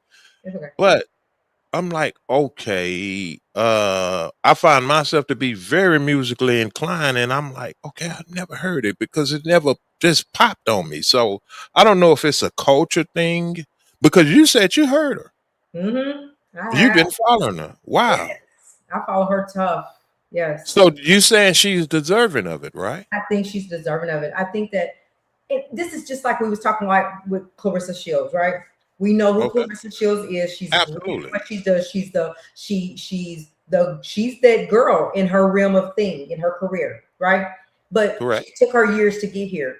Just like Tiana. Tiana has built herself up, but Tiana has a way of wanting to pull back and help people. She has that sportsmanship where she comes and she wants other people to win, but she still fights for herself and she still puts in the hard work. She doesn't ask for handouts, and she built herself all the way up to winning that award. And, so yeah, I've listened to her and I feel like she earned that award. I feel like she's earned that award. And 20 years will earn you something like that if you really are committed to that, and if you're really putting in the hard work, and if you're really being that person that people want you to show up as, or that you want to show up as. She's authentic, so she's going to show up as herself. They love Tiana Taylor, and I think she deserved it. I think it was rightfully given to her. Apparently so, because they're catapulting her to the next level, and the Lifetime Achievement Award. I'm like, wow. Yeah, she won the Icon Award. The Icon, excuse me. Yeah. I stand firmly correct. The Icon Award. She won the Icon Award, yeah. And Wright says, I don't follow her like that either, but she's been in lots of TV and film and 4 released albums. Yes. And the film, she kicks butt. That woman is an actress, and she worked for it. Y'all gotta Is she really that good? Is she really that good? In my opinion, I feel like, and I'm like you, I have a knack for music. I kind of be feeling like I can get it right sometimes. Her voice is out of this world. Her acting skills are out of this world. Whoever trained her, and then her God-given talents, it all worked out for her. And then she has the look. You know I'm on the lookout for it now. I'm on the lookout for it now. Look out for and her. I'm going kind of quantum leap back into time and go back and see what I can hear, and because I love music. That's me. I love music. Yeah, I want you to check out the one with her and Wale and tell me what you think. Tiana Taylor. Yeah, and you Wale. know, I love Wale. I I love love me some Wale. Wale. I love Yeah, Wale. I love me some Yeah, Wale. Yeah, yeah, so yeah, I'm looking forward to that. yeah. So let's. Now, Oh, go ahead. I want to hit you with I want to hit you about your boy. You know, because he's Yeah, been hot and wow, he's been very secluded when he want to be. I mean, you know who I'm going with, Ray J. yes. What's up with your boy? Come on now. So listen, I saw you say that he was an industry puppet, and I wanted to get more. Want you to elaborate more on that. But let me see this. Let me say this. I feel like Ray J got sucked up in this industry, and I feel like this is just my opinion only. I've never seen him do anything, but I feel like there was some drugs involved. There was some mental health issues. I feel like there's some alcohol, things going on. I think that he got around the wrong people. I think that he's made some bad choices and got away from family and family values, and to the point where he separate himself from his family. And I feel like just some bad choices were made, right? And Right. but I feel like, and then he gets sick, and then his mom comes out and tell us how sick he is, and I'm thinking, and he's like, I'm gonna quit drinking, I'm gonna quit doing this, but it feels like he's slowly getting back into that, that circle of things, right? But I feel like that if Ray J took the time and just spent with family, back off of the people he's hanging around with, and really say, I really want this help, I really want to be better, I feel like he can get better. Now, as far as a career for him, I don't know. Ain't no whole bunch of people checking for no music career from him for sure. But I feel like this podcast, social media thing, he got it on lock, but he got to stay straight enough to make it work and not crash out so much. But I feel like the help that if he gets the help that he needs, Ray J could be okay. Okay, interesting. Let me ask you something. I think he had this. What is this? Gate? What is it? What did he call it? Gagency. Gagency. I'm gonna tell you something about that. I don't know. I don't want people to think I'm up here bashing anyone like And that. we're not. But I don't know. By all means, I don't know where that came from. But so it's Ray catchy. J, It's catchy. yeah, because listen, Ray J he could be and has been a very smart businessman. He's very business minded. So he said, I'm gonna go strategically and I'm gonna get in this realm of things, because those kind of people, you get in their likes, they support you real heavy. Right. And I think that's Exactly. kind of a strategic thing that he's done. Now, is he gay and all that? I don't know. I don't. Well, who knows? Who knows? Who cares? And that, I don't even think that's important. But Yeah, I don't even think that's important. Who cares? But I think he strategically attached himself to that community because of the support that they do give. Once you in with them, they support you heavily. So I think it's like a strategic thing for him. I don't know, but he vouches for them. He vouches for them. It's interesting that you said attachment. I'm gonna throw a name out here to you, and you tell me how you feel about it. Okay, hold on real quick, because I'm sorry we didn't see this before. But Tiana Taylor is so good at what she does. Dionne Warwick chose her to portray. I seen that. I Yes. saw that. I saw that Yes. comment. I'm sorry, I missed that, comment. Harlan, because that was very important. Yeah. Okay, Yeah. go ahead. Sorry about that. No, that's fine. That's fine. Far as who he hang around and influence that's around, I'm gonna throw a name out here, and you just tell me your honest opinion. Okay. Whack 100. I think that's not a good. I don't think that's good. I don't have nothing against WAC 100, but I'm thinking that Ray J feels like that. How can I say it? I'm not trying to offend WAC 100 or nothing like that. I feel like Ray needs to be with his family. Right. He needs to be with his family. He needs to get the help that they trying to get him, because they can get him some really good help and accept that help to get better. Because right now, this last video that we played today, he's crying out for help. He wants to be better. He's saying, y'all pray for me that I can be. It's hard to change. Whenever you're stuck in this mode, it's hard to get out of that. But he's crying out for help. Don't turn on me, help me, pray for me, right? So I feel like WAC 100, whatever they had going on, I feel like he needs to be with his family. you know, Right. and fight for it for his kids. So being thrust into that industry at such an early age, Yeah. Yeah. and from what I'm hearing you're saying, that played a hindrance.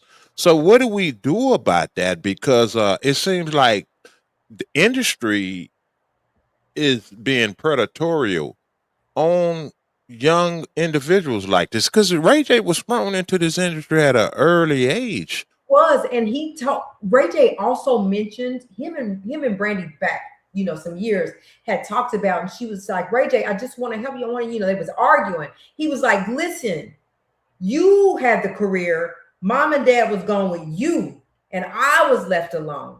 So then he started finding people that accepted him, is what I think, right?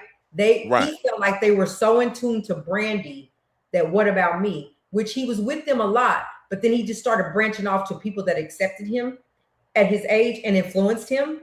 And that's where Right. he ended up in that realm of things. And it just took him for a whirlwind because Ray J at one point was on top of his bag. He was making money. Right. And so Right. something happened along the way that So you seen the transition also. You seen yes, saw yes, it yes, happen. yes, I yes. saw it happen. He was on top of the world. All of a sudden, he was down. Talking about Brandy had to pay his bills out for a year after he got out of the hospital.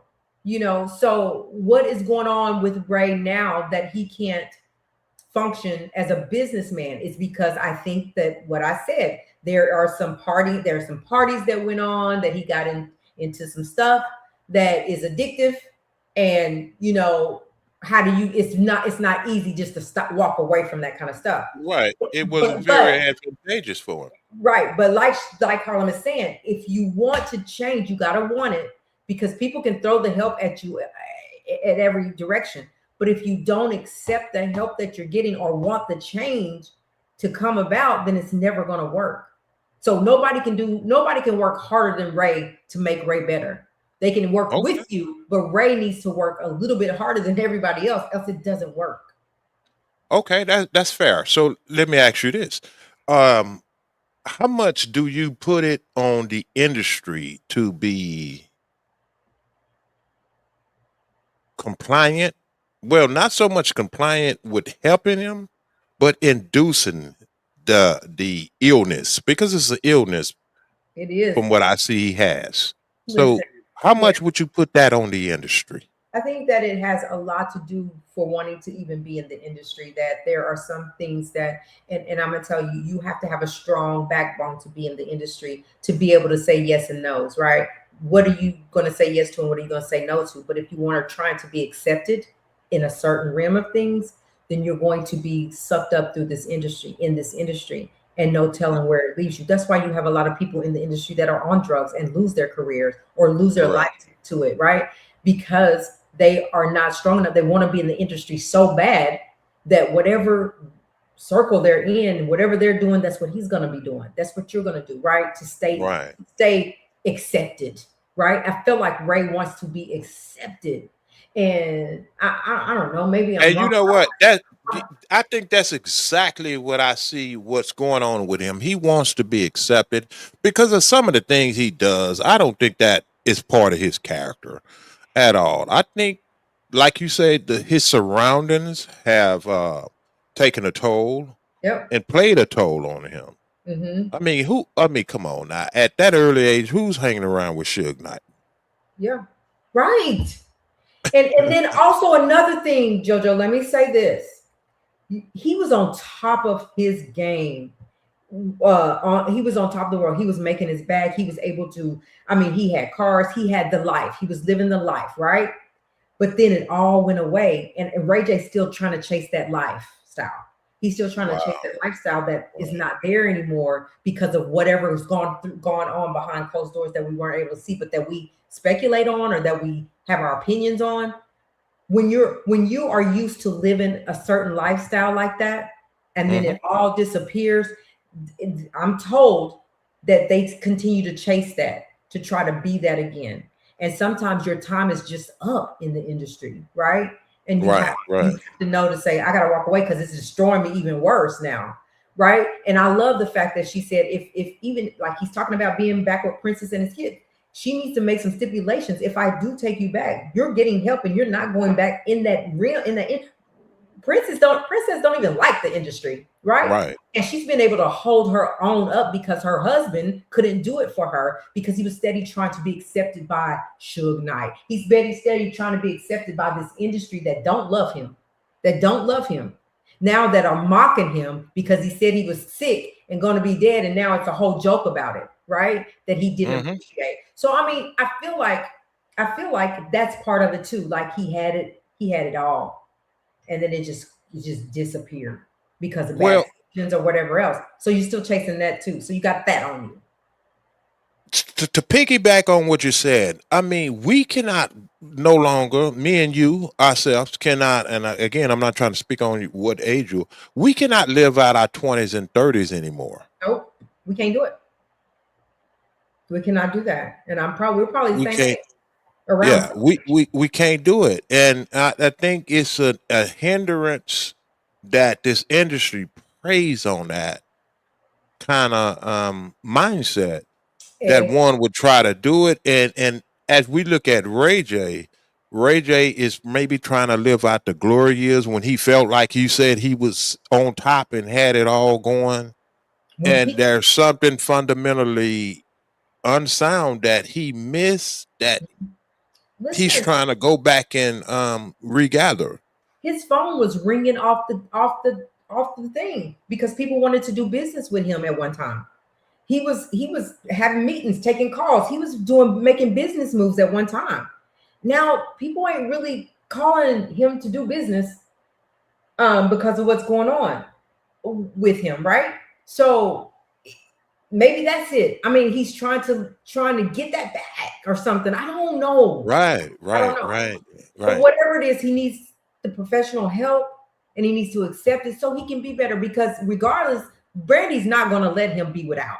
And it's not her responsibility. Exactly. It's not her responsibility to take care of her brother. But if you would go pay all of his bills, whatever that looks like, up for a year, she loves her brother and she wants him better. But she has to love him over here and take care of him over here because she doesn't want any part of that.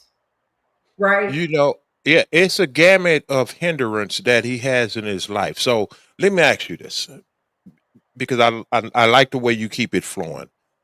This boxing endeavor that he's picking up on. Now, when I first seen that first fight, I promise you know how AI is running rampantly out here now. I thought that was AI when I saw that. Did you? Actually, I promise, Phases, I promise I thought that was AI. I'm like, this ain't real. Because you don't know what's real out here in the realm of AI. And when I first saw it, I had to really go do some research and say, this is real. Yeah. So how do you feel about him embarking upon this boxing? Yeah. So Wright said, I'll get to that. Wright said the industry sets you up to fail. Generally, you're worth more unalived or incarcerated. And interesting. I mean, that's very interesting that he would say that, but I feel like they set you up to fail, like those Clive Davises and those Harvey Weinstein people. But anyway, let's go back to Ray J. So Ray J, when he made the announcement that he was going to get in the ring with his first fight, I said, now we already know you say you have heart. We know you love him. I do. But I'm trying to tell him the right thing. Okay. So right, I'm just being facetious right now. I know it's okay. But listen, we knew he had heart issues. Ray J is not a boxer. He's not a get in the ring and have a fight. He's not that person. He doesn't even have the stance. He doesn't even have the skills to be a boxer. Kudos to you for getting in there and trying. But I think he went in there. I think he went in there on that first fight because after he came to and they was interviewing, he was like, "What happened? We talked about it. Like you made us blow a whole bag." Because I'm thinking they had a conversation that said he ain't gonna go too hard on him. We're gonna go some rounds. We even maybe let you win, Ray J, right? And it didn't turn out that way. He knocked him out. So I was thinking after that, there's no more even consideration that you need to have to get in a boxing ring. Ray J don't have no business in a boxing ring, right? Right. That's how I feel. But if he feels like he wants to do that, he's welcome to do it. But now when I look at him, and him and Orlando, they were at, this is his next fight that's coming up August 15th. They do a standoff, and the guy is just hitting him all in the face with money, and they're treating him like they treating Ray really bad these days. And he's gonna get in the ring with this guy. He says, Ray J says he's confident that he's going to knock this dude out. But when I see him working out, when I see the videos of him working out, I'm like, Ray, you got to do more than that to get in this boxing ring. Where I was afraid of Krishan going in the boxing ring because she's a street fighter and not a trained fighter, right? Yeah. She won, right. But now that when I see her training now, how far she's come, she means it. She means it about this thing, right? Because she's getting better. She's looking better. Her skills are getting better as far as a in the ring fighter. With him, August 15th is around the corner, and I still don't see any advancement, any progress. And that's scaring me about him, especially when you tell me you have heart problems. So do you think it's gimmicky for him to be out here doing this? We call it a clown show. We think this is just nothing but a well, look who's his component. I mean, his opponent is. Yes, that's why we're saying, is this a whole clown show? Like, are we really serious now, or is this just something to put a show on to sell tickets? Again, that's why it goes back to the industry, and I'm gonna harp on this, and I'm gonna ask you this: while you're looking at it as a clown show, do you think, in general, right now they've seen, and I know you're into marketing because I've been following you. Yeah, I've been low key following you. You know, you're doing an excellent job. Yeah. Thank you. So, as far as the marketing aspect, yeah, marketing those two. Now that's huge. I think it's huge. From because I'm into marketing. Okay. For marketing those two to get in the ring, it is now we have to look at promoting. Mm-hmm. If they promote this right, I will look at this. Listen, I'm serious. I'm telling you, JoJo, I was like, regardless of the fact of the matter, if I think he should be boxing or not, I'll be watching. Well, exactly. Let me tell you why. And that's how people are looking at it. Regardless if he should be in there or not, it's Ray J. We want to see what's going to happen because last time he got knocked out, what's going to happen this time? So they are already anticipating the fight. But the other thing is, for me, I like to see Clarissa fight. And so that's why I'm going to be watching too. But I'm watching because who is the card? Who is the card, if I may ask, if you know? For Clarissa? No, yeah. Well, you know what would have been interesting? I don't know if they promoted it like this. If they put Clarissa, who she's fighting next. What's her name? I have to look it up. If they would have put her and whoever she's fighting, right, along with Ray J and that clown that he's getting ready to fight. Yeah. Do you know they'd have made a lot of money? Yes. That's why I was telling on our live the other day, I said, no matter what, she's going to sell out that State Farm Arena.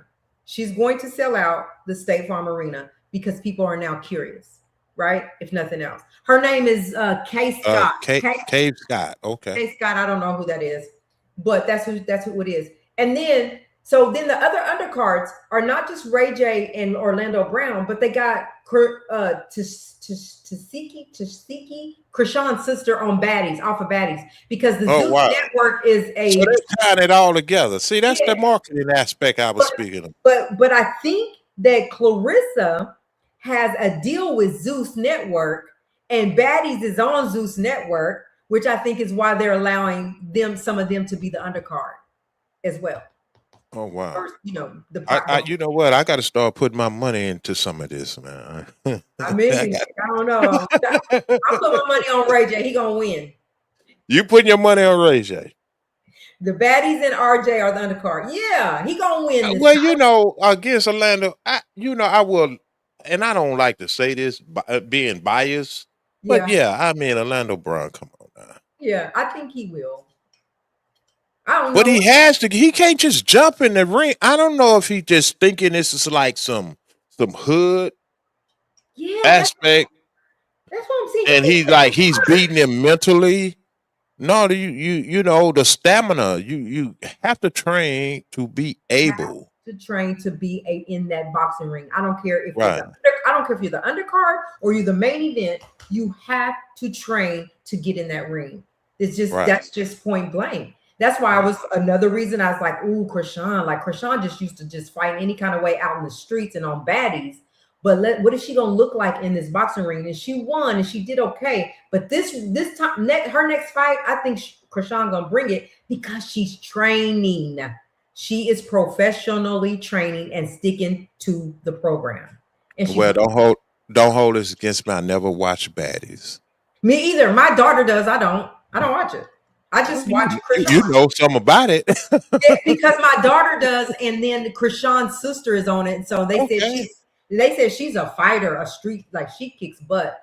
But that's the only reason I knew about it, because I'm like, girl, what is you watching all these people, these girls just beating up on each other for what? Why? Wow. You know, I mean, it's gonna be good. It's gonna be entertaining.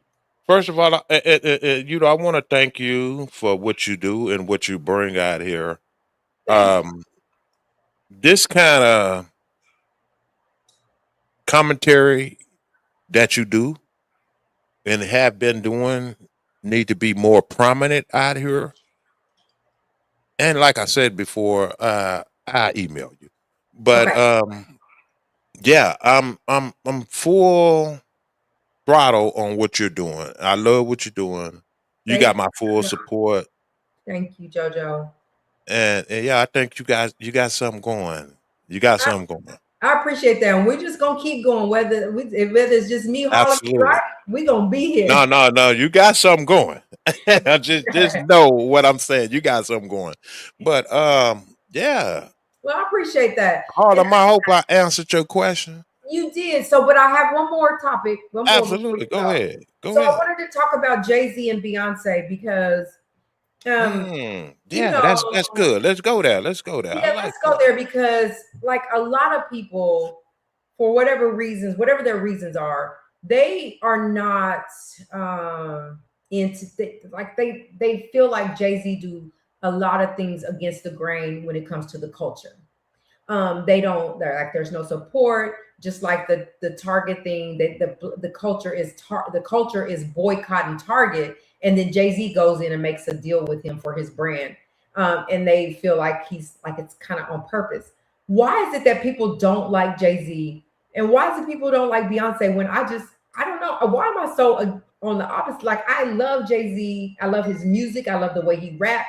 I love his bars. I love Beyonce, the way she performs, the way she delivers, the way she eats every time she gets on the stage. Why is it people don't like Jay-Z and Beyonce? You brought up something interesting. You said the culture. Yes. Where are they taking the culture? Where are we allowing the culture to be dictated where it goes?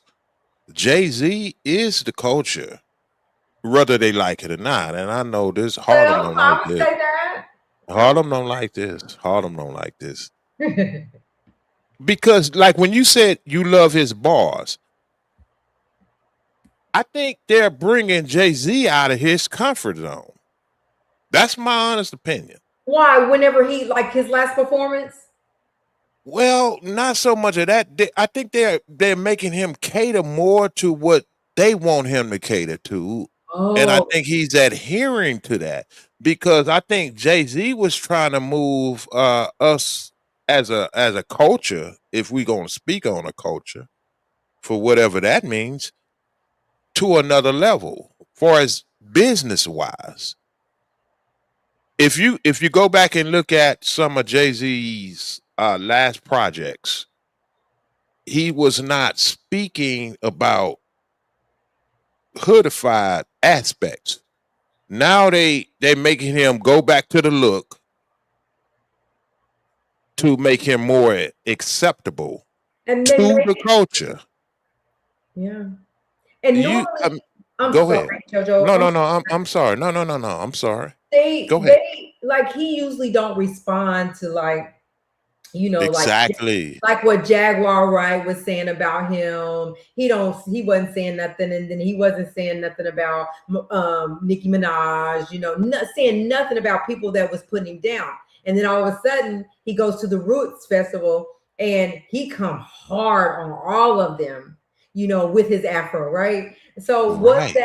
was he just waiting and itching to get back at him? Because And you have the best of both worlds with that, because it can be viewed like, okay, he had enough, or it can be viewed as if this is part of what they're saying. This is what we're listening to now. This is what the culture is listening to.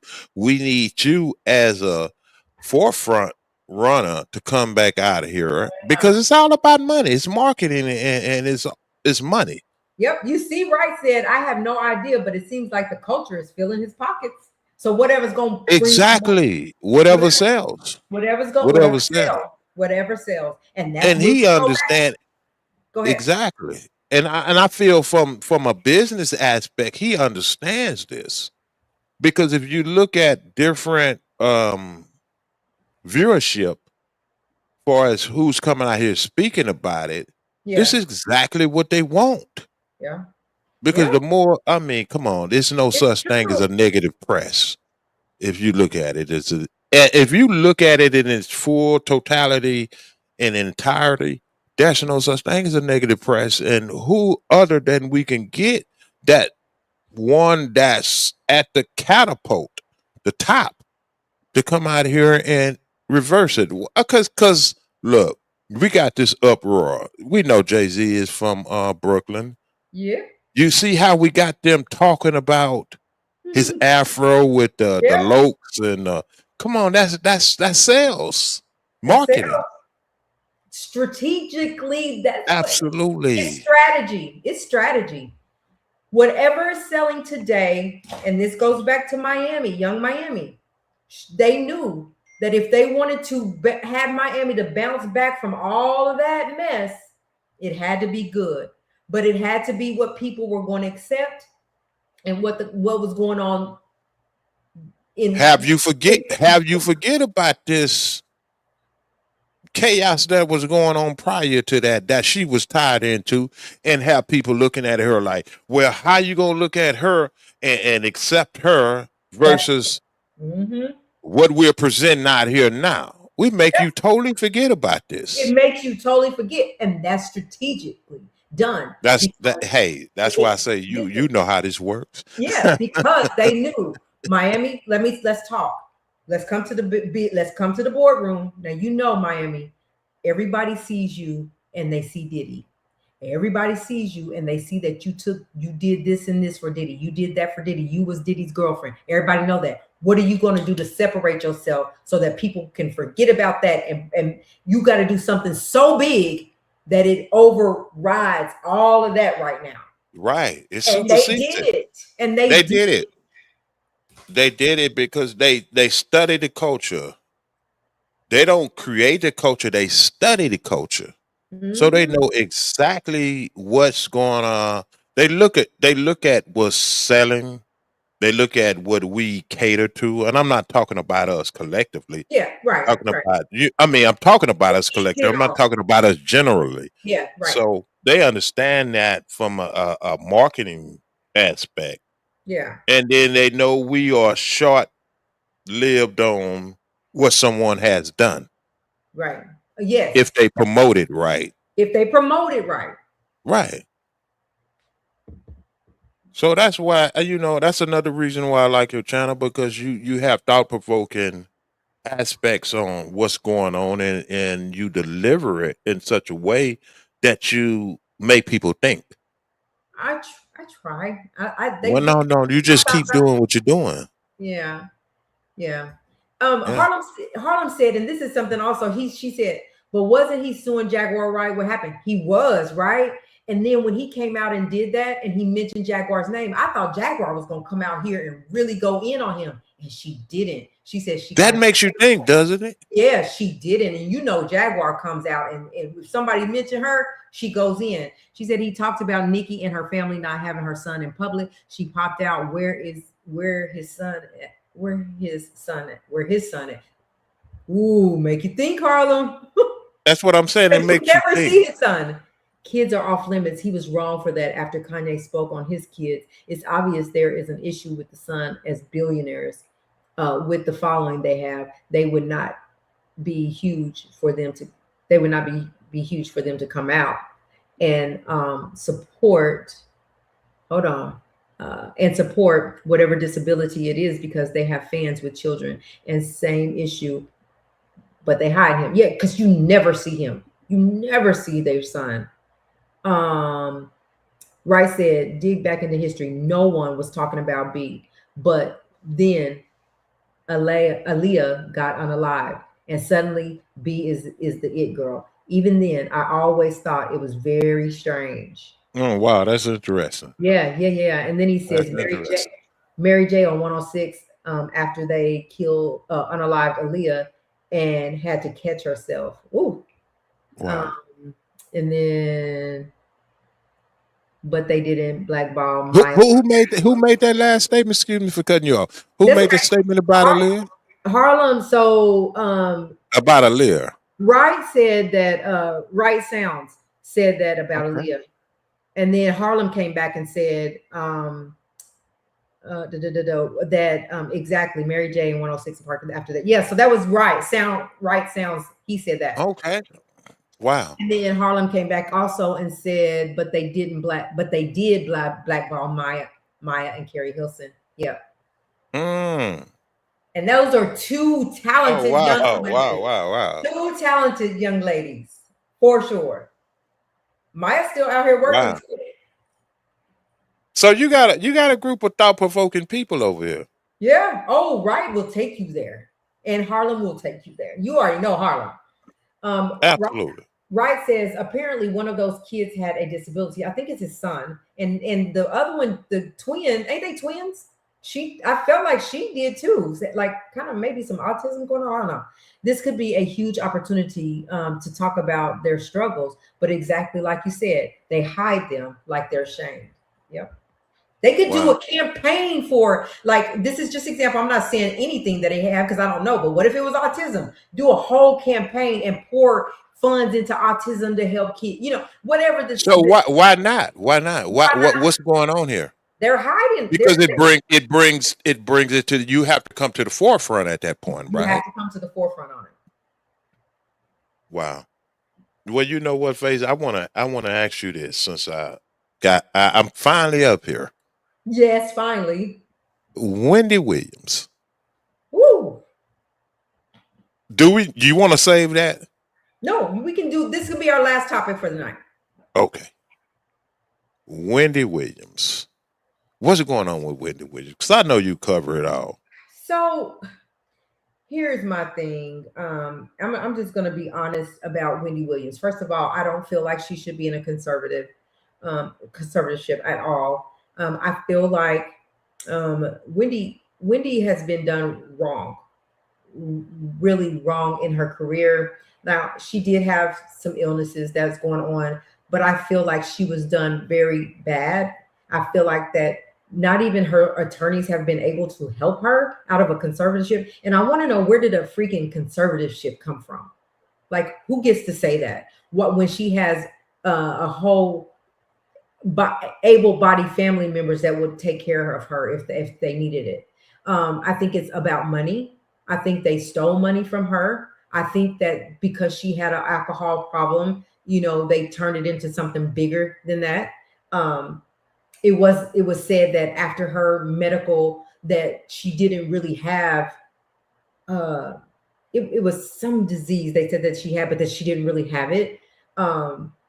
I feel like whenever I would when I did see Wendy, I knew you could recognize that there's something going on with Wendy, but I don't think it was to the point where she couldn't make sound decisions for herself with maybe her niece with her. I feel like that she can dress herself. She knows how to handle her money. She knows how to handle herself. She knows what she wants in life. Like, I feel like, no, she don't need to do a talk show right now, but I don't feel like she needs to be in a conservatorship. I felt like, and I haven't seen Wendy in a minute now, but I felt like at the point that when I did see her, she was able, when she got out of that place and was able to go with her dad before he passed, or able to go like around her family. She was the happiest person, and she was functioning well to the point. At one point, she wasn't even needing that walker when she was with her family. But you go and you throw her in this conservatorship where she has to ask, can she go get some sunlight outside? Where you take her phone and she can only take outgoing calls and not inbound calls. Why did she deserve that? My opinion, she did not deserve to be in the situation that she's in right now, and that hopefully they're still fighting to get her out of that situation. If you're not jiving with what I'm saying, JoJo, what do you think? No, I'm right there on a page with you.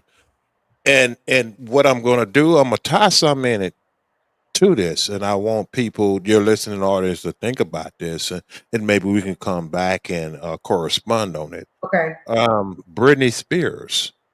Ooh, same situation. Same situation.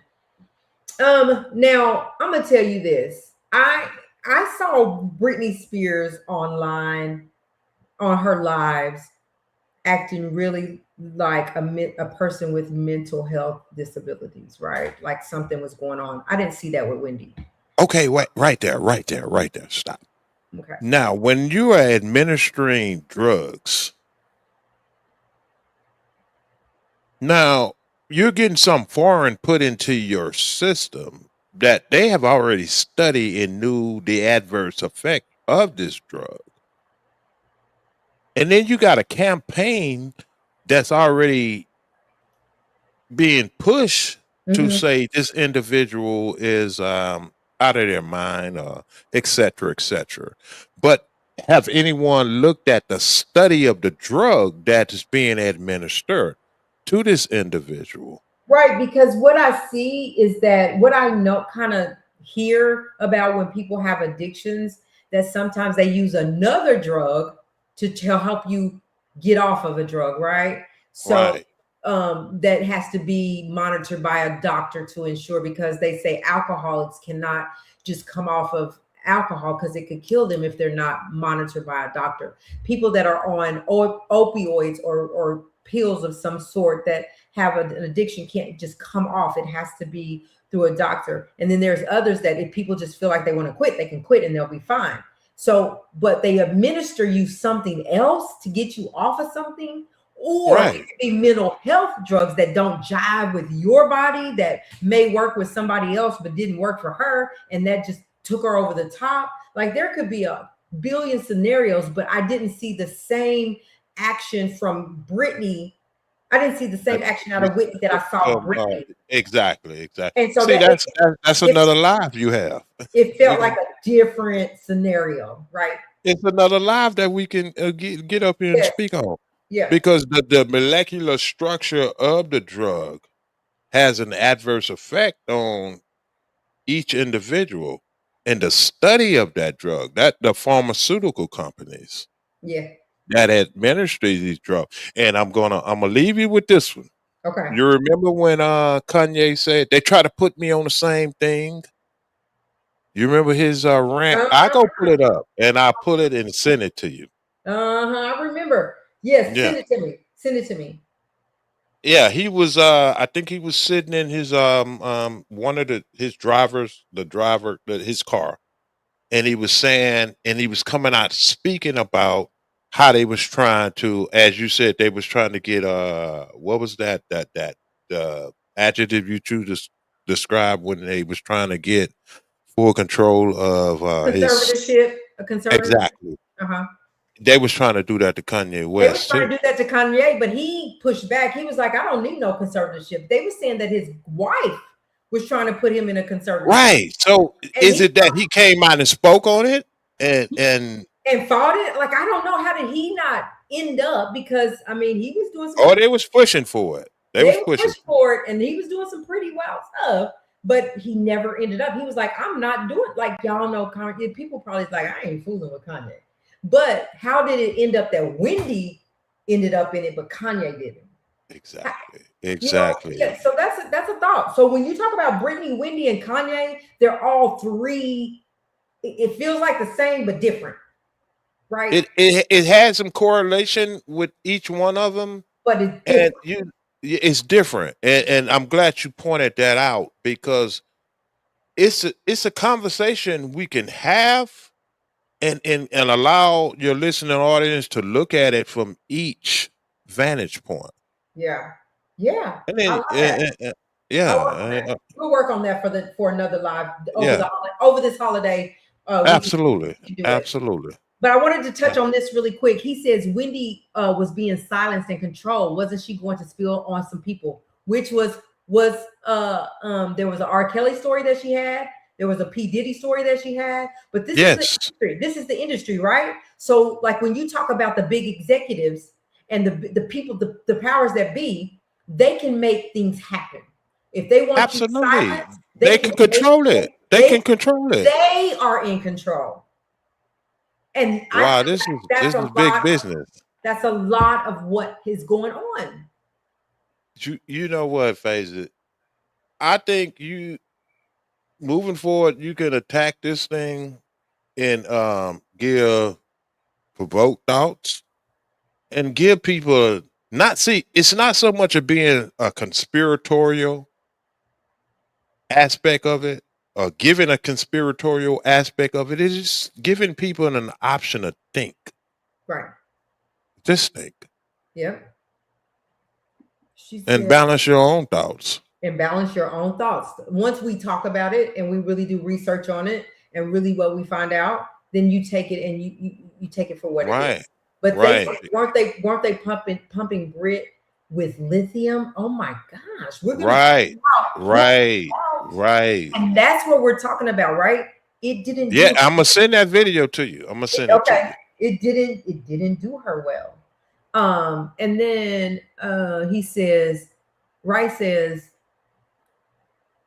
Mom tells me I have red hair gene. I cannot stand any synthetics. Big Pharma. When I have to have them, the dentist, etc., it makes me feel sick and icky. I don't like it at all. So, but they continue to pump it in you, no matter what, right? And so Harlem says, so Brittany Lou Taylor and Robin Greenhill, TriStar was behind that. TriStar was behind that, who are connected to Puff, Kanye, Justin, Kardashians, and the list goes on. And that is the truth. We even heard TriStar that was in control of Diddy's money. And that's what they were going to cut the kids off. TriStar was going to cut the kids off. So they're all there you have it. They're all connected. So you have to introduce them to who TriStar is. Yeah, we will. We know who TriStar. Yeah. So Well, I'm taking notes. I'm taking notes. Hey, look, I'm so happy that you allowed me to come up here and thank you so much. Finally getting up here. Yeah, finally. But I'm gonna share this video so you know it's gonna. Okay. If you keep it up, and hey, it's gonna pop. Listen, we are all good over here. We are a respectable channel over here. You're welcome. Right.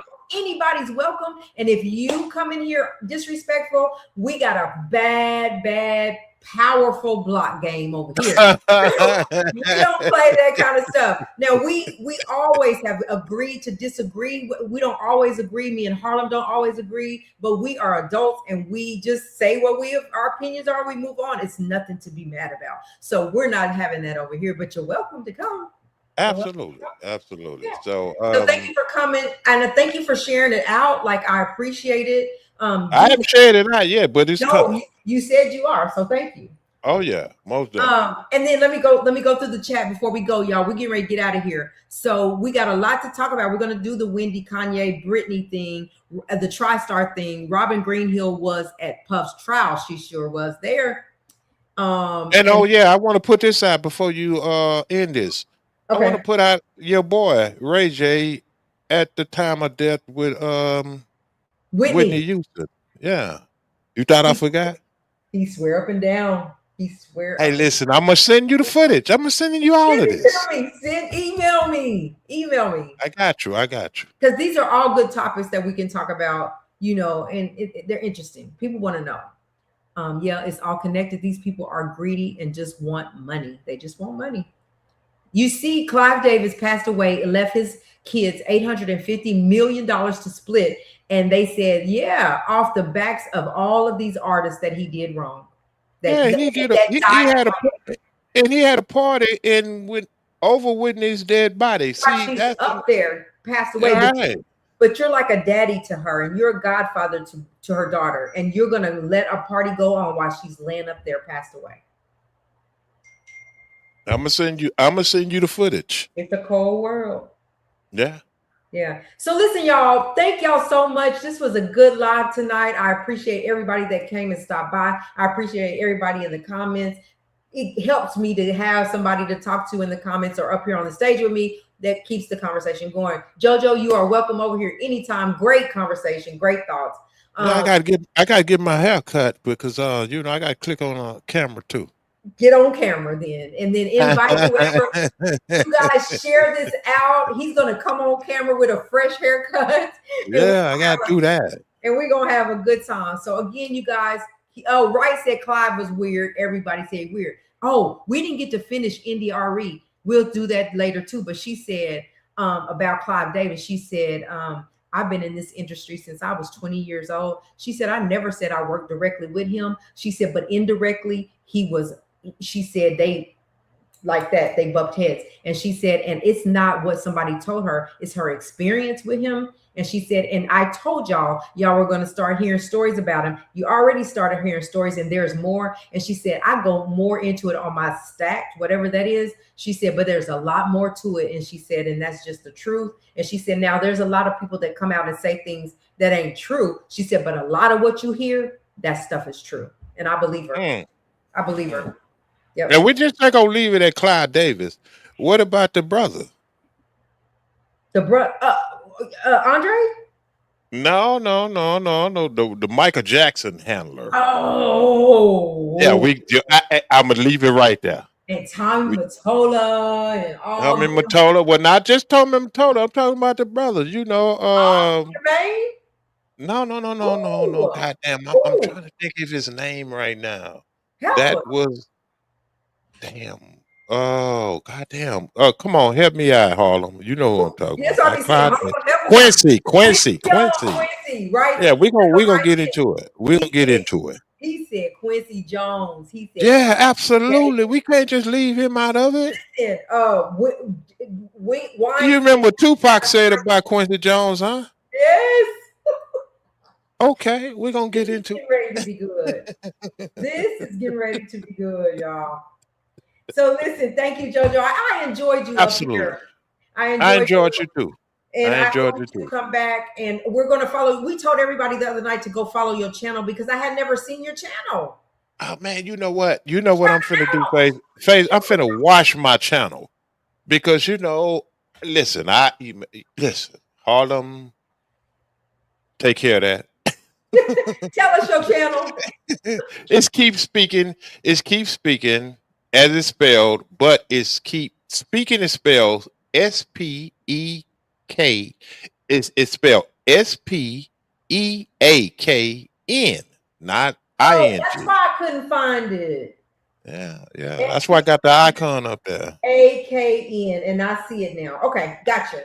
All right, y'all. Listen, I'm gonna watch my channel, and y'all look out, man. Me and Face is finna do some big things. So let's do this thing. Let's work and peacefully. We working peacefully. Absolutely. All right, y'all. Listen, we're gonna go for now. We hope y'all have a good night. Join us tomorrow live about the same time. I will be posting to let y'all know what time we're going live. Until then, y'all have a good night. We'll see you right back here tomorrow.